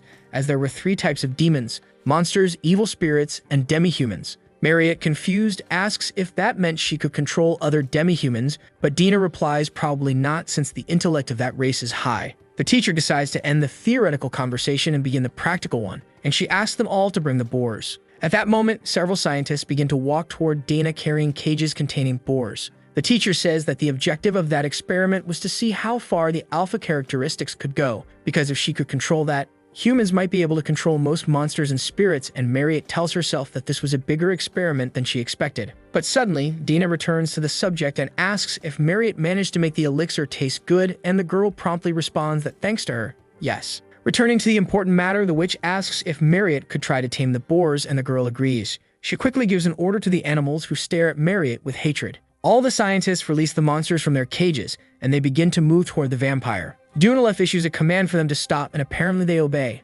Next, the girl continues and decides to give another order to the boars. Mariette immediately commands them to lie down, but for some reason, the monsters begin to roll over, which confuses the girl. The girl asks why this was happening, and Dina replies it's because lower-ranked monsters don't have the intelligence to understand commands. Therefore, she decides to check how different this communication is for beasts of the same species, and then the woman asks Fermac to release the king's seal. The man begins to do as commanded using the banishment rune. He releases the first seal, and with that, the giant boar begins to howl. With that, it begins to control the boars that were previously under Mariette's command. The smaller creatures become filled with fury and begin to charge at the humans. Mariette tries to command them to stop, but doesn't work, so she has to use one of her spells to strike the nearby boar. Dana then asks if they were losing control of the creatures so easily because they were boars. Mariette was about to say something, but before she could, an explosion occurs, and one of the scientists reports that the monster from cage 101 escaped. Upon hearing that absurdity, the witch turns and states that this couldn't be real. Suddenly, we see a snake's tail slithering across the place, and it is revealed that the creature was a manticore, half snake, half lion. Mariette begins to use her vampire abilities, summoning a blood spear. She states that the creature was incredibly fast, but even so, she doesn't give up and attacks the monster. Her attacks were being easily dodged, and the girl becomes annoyed. Fermac asks her to conserve her strength, and then he lands a punch on the monster's face. The professor uses his demolition screw ability to deal even more damage to the creature. Not satisfied, he prepares his other arm and lands another punch on the monster. After doing that, the young man comments to Professor Dina that there was something strange. More screams and noises can be heard, and chaos begins to break out in the place. One of the scientists says something is wrong, as the monsters were escaping from their cages and throwing themselves against the bars, but Dina tries to resolve the situation. She concludes that they would lose some research funds, but their priority was safety, Scientists from other groups begin to follow Dana's orders, and one of them reports that the magic circle wasn't activating. Another scientist also reports the same thing was happening with the ceiling magic circle, which was very strange. Then they conclude that someone had destroyed the ceiling magic circle. Suddenly, looking back, the witch teacher sees some chains breaking. The woman immediately realizes what that means, and a look of despair takes over her face. Then it is revealed that the giant creature, the king of the Iron Mountain, had broken free. In the port city of Sar, we see some boats docking. In a bar, some people were talking about trivial matters. Korin thinks that the reason he was enjoying such a grand feast that day was to celebrate his promotion to semi-first ranking. He asks Haemon if they should order a bottle of soju, but the old man seems hesitant since he was an instructor and his student was underage. The boy thinks that, like Korin, he was legally still underage, so he had no opportunity to drink, and that strange mix of past and future in that world prevented him from drinking. Moreover, the sadness of not being able to eat chicken together with a nice cold beer was something that deeply bothered him. Therefore, the boy tells his instructor that there is a saying in the East that alcohol is something you need to learn from adults. That way, he declares that he would like his instructor to teach him more about alcohol, because he trusts Haemon a lot. Seeing that gentle and admiring look, Haemon is touched and says that this definitely wasn't a sign of greed for wanting to drink alcohol. So the man finally gives in and serves soju to Korin, who becomes extremely happy and celebrates that he fooled the old man. However, the boy hears a sound that makes him extremely scared. Haemon also hears it and asks if the sound was a dog barking, and Korin asks why this was happening now. In his head, the boy states that this must be his first drink in years, and we see that next to him was the bloodhound. We then return to the moment when Dina realized the boar had broken free. Firmak immediately moves to try to stop the creature and asks Mariette to do something. The girl then begins to use her magic to create a giant ice crystal spear above her head in order to defeat or incapacitate the monster easily. She immediately throws that attack at the creature, which receives the powerful impact directly. However, something happens that leaves Mariette shocked and unable to believe what she is seeing. The young woman immediately realizes that her powerful attack had simply shattered. She also comments that it was strange as that attack wasn't supposed to have caused just that little damage. Nevertheless, Firmak steps in front of the girl, commenting that even so it was a good effort, and states that he will finish things. Damon uses his fists to punch his opponent, who doesn't react. Seeing this, Firmak is startled to realize that the king of the Iron Mountain simply didn't feel anything. The professor, while falling back to the ground, questions whether his attack really caused no damage.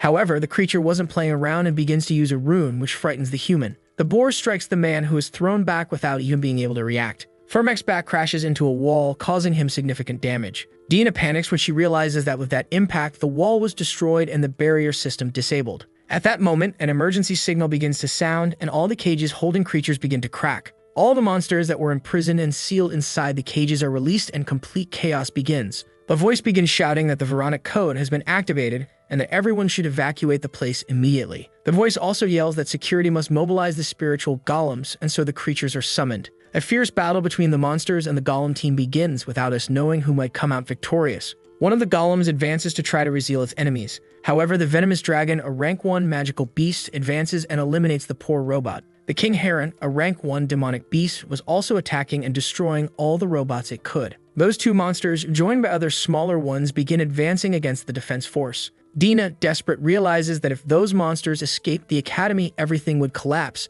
so she authorizes consecutive lightning strikes in the shared area. Because of that, shocks begin to be launched at the monsters. The smaller creatures begin to feel pain, but one of them gets through and charges at the witch teacher. However, suddenly the monster is quickly finished off by 2 swords, which leaves the witch confused. The mysterious being who did that states that his employer's predictions are getting more and more terrifying. Dina realizes that it was drawn and completely confused, asks what he was doing. However, the young man promptly ignores her, advancing and eliminating more of his enemies with his technique. King Heron begins charging a fire attack in his mouth. He quickly fires the flames at Drawn. Suddenly, a fusion of debris begins to appear and a golem emerges. The giant golem made from the pieces of destroyed robots appears to fight against that Paraguayan Godzilla. Upon seeing that he had managed to do what he wanted, Cranel celebrates as the techniques that Guy had taught him really worked. He explains that a few days ago, Korin said that stamina is power, and he forced him to train in the training room before giving him some golem magic techniques, and the price for learning that was being there that day. And at that moment, a battle between giant monsters begins. Cranel's giant golem begins to receive a buff and is surrounded by some tree roots. That way, the robot merges with those roots, becoming even more powerful and regenerating from the hit it had taken. We see that the one who did that was Yule, and the girl was also surprised at how Korin knew about that in advance. As it passes through all the opponents, the venomous dragon tries to escape, and Dina warns everyone about it. In the blink of an eye, the monster suffers several injuries caused by Alisha, who appears at the scene. The creature begins to fall toward the ground, and the girl wonders if they had really won. Upon realizing that all the students who showed up were at least rank 2, Dana says that this was excellent. Confused, she asks why those kids were united in that test unit. Then they all mutually answer that it was a technical visit, leaving the teacher even more confused. The narrator states that at that moment, Korin's plan, even though he was not at the academy, was being followed splendidly. The blood realm is activated, and something begins to happen to the giant boar. Marriott manages to trap the king of the Iron Mountain away from the ground following Korin's request. So she begins to attack the creature with several ice strikes and starts to injure the monster. The stakes pierce the poor boar, which can't even react. The scientists, upon seeing that, become extremely frightened, wondering how that was possible. However, while casting her spells, Marriott asks the Mountain King not to underestimate her because she was also a special one. King Heron, who instead of a demonic beast was a first-rank monster that looked like Godzilla, was furious. He begins to roar and shoot attacks in several directions, and Dron realizes that just that creature moving was enough to make everything collapse. Crannel, controlling his golem, asks Yule to give him more support, and the girl does what was asked. The golem scraps with the help of Yule's druidic magic, and the golem techniques that Cornlock provided made the creation of that powerful robot possible. At that moment, the creature lands a direct punch on the monster, which seems to feel the hit. However, Godzilla isn't very happy and retaliates, preparing to scratch the golem. Crannel asks Yule to restore the skin on the fists, as their plan was to explode all 5 absorbed bombs to spread a large amount of mana. The narrator explains that Druid Yule and Golem Master Crannel were a very popular duo among players for dealing with large monsters. At that moment, a massive buff is applied to the arm of the giant golem. So Crannel makes a huge scene to give a command to his creation, leaving Yule irritated. But when he presses a button, the monster lands a powerful punch to King Heron's face. Celebrating as if he were in an anime, Crannel says that was really cool, but Yule keeps looking at him with a face full of contempt. Korin begins to explain that Sar is a port city a few kilometers from the test unit. He specifically chose the haunted house to go there. At that moment, we see that Marriott's dog was already crying, and Korin was saying he had something to do while knocking on the door of a church. Korin tells the nun that he was a student from the academy sent from abroad and that he couldn't attend mass, and asks if he could use their prayer room, and the woman agrees. Then, after entering, the boy thinks that if his memories were correct, that was the signaler. Due to the situation, he hoped that person could come as quickly as possible. Then, as he turns around, Korin says her response was as quick as he expected. Josephine, while pointing a sword at our protagonist, asks the boy how he knew about that signaler and says he better give a good answer. In his head, the boy says she must have a lot of questions, but now wasn't the time. So he says that first they needed to deal with some urgent matters. Back at the battle between the giant monsters, the robot had just punched Godzilla. While watching that battle, Alicia comments that she had never seen anything like it in her life. But before the girl could think about it, the venomous dragon recovered from her cuts and charged to attack her. Facing that giant beast, the girl says she didn't want to fight it alone. In her mind, she remembers Marriott explaining the instructions Korin had given. That instruction was that she couldn't use domain rupture under any circumstances, and while dodging one of the beast's attacks, the girl becomes furious about it. She tells herself that Korin must have said that because he saw some potential in her, and in her mind she questions whether she could really do it. Suddenly, a thunderous sound can be heard, which leaves Alicia confused. The blood orb begins to take some impacts, and a noise inside it can be heard. The cage made by Marriott begins to crack and is then destroyed, leaving the vampire startled. She is thrown back, falling to the ground right after, badly injured and incapacitated. Lying on the ground and defeated, the girl reports that it really was just as Korin had said. In her memories, she thinks that Korin had said she probably wouldn't be able to defeat the demon pig. Our protagonist explains that it turned into a demon pig after consuming the oldest steel and for possessing the original rune. It had 100% resistance to physical and magical attacks. The narrator also informs us that this is the reason why countless heroes were killed and unable to defeat it, and the only solution was to seal it. Even so, Marriott doesn't give up since Korin had asked her to do this. So with several blood blades around her, she charges once more against that powerful enemy she didn't even know could be defeated. Distracted, Alicia sees Marriott's determination, and at that moment, the dragon charges at her once more. However, the girl was aware of it, and while telling herself that she had no choice but to succeed too, she is surrounded by an aura. The narrator declares that the professor from the Magic College, Dina, could do nothing but sigh at the sight before her. At that moment, Marriott uses a Snow Blossom alchemy spell on her opponent, launching multiple attacks against him. Thus, the battle between the legendary great demonic being, King of the Iron Mountain, and the elder rank vampire, Marriott Dillonef, continues intensely. Although Marriott was suffering, she was definitely managing to fight the demon pig, and the conflict was only possible because she was a special being. That's why Professor Dina realized she was witnessing a moment that would one day be marked in history, and she couldn't hide her admiration. The enraged pig rushes toward his opponent. Marriott tries to slash him by launching several ice stakes, but they were just thorns in his path. As a last resort, the vampire tries to use the multiple blood shield, but even that wasn't enough, and the Mountain King breaks through the defense. The students had worked hard to prevent the demonic beasts from leaving the test unit, but everyone realized that defeat was approaching. At that moment, the pig apparently manages to strike his opponent, who had been giving him so much trouble. However, upon looking at the wall he had hit, he realizes that Marriott wasn't there. This creates confusion in the boar, who looks around for his prey. We then see that Diako had saved his master. She is confused to see her animal, but Marriott realizes that it meant that person was there. Alicia also wasn't doing well, and at that moment, the serpent dragon hits the girl. The young woman comments that not being able to use Domain Rupture greatly reduced her range of abilities to defeat that creature, and she wonders what Corin would do in this situation. At that moment, the dragon turns, charging once again toward the swordswoman. Arden declares that if it were Corin, he wouldn't have another choice, so she leaps, going along the beast's back. She uses the basic notions, dodge and slash, and clears her mind to empty it. With that idea in mind, she manages to slash and tear the monster apart. The creature once again crashes to the ground, heavily wounded by those multiple blows. Alicia wonders what that was, but upon realizing she had managed to defeat her enemy, she celebrates because she did it without using Domain Rupture. Suddenly, someone congratulates the girl, saying she really did a good job. Corin tells his companions that they all did well. Cranel was also celebrating inside his golem for having defeated that monster. The boy was euphoric, saying he didn't need Corin or any friends. He only needed his warrior Ludin, and the elf becomes even more irritated with that idiot. Our protagonist begins to analyze the entire situation alongside Josephine, and he asks Alicia where the demon pig was. The girl explains that Marriott was holding him back well, but she needed help. Josephine asks what the plan is now, since by bringing her there from the church, Corin must already be thinking of something, and the boy replies that yes. He states that he just needed help to capture the demon pig, but there were many other monsters besides that creature there. The narrator informs that there was something in his plan that he made Marriott do, which was to feed the monsters in the test unit with stones engraved with rune magic. After feeding the monsters many stones engraved with runes, the plan was to wipe them out using the rune resonance activation function. At that moment, all the monsters begin to burn from the inside out. Corin states that the activation of resonance with the silver spear made of rune stone was only possible because of time and his tenacity. He calls Alicia to run by his side, and thus the two begin to advance in direction. It is explained that among the min or high-level monsters that survived the resonance activation, about 30 remained standing, including the demon pig. Corin, while running, comments that there was no need to worry. He asks Dron to join them, and the young man finally realizes that his master had arrived. Locke also asks Cranel to help them, but the boy starts saying he didn't meet him, and Yule scolds the orange-haired boy. Thus, all the names from the game Legendary Hero of Arhen were gathered, and those were the heroes who would soon save the world in the future. Upon arriving near Marriott, the boy asks if his colleague is okay, and she replies that she is. So now, united with all his companions, they decide to begin a counterattack against that creature.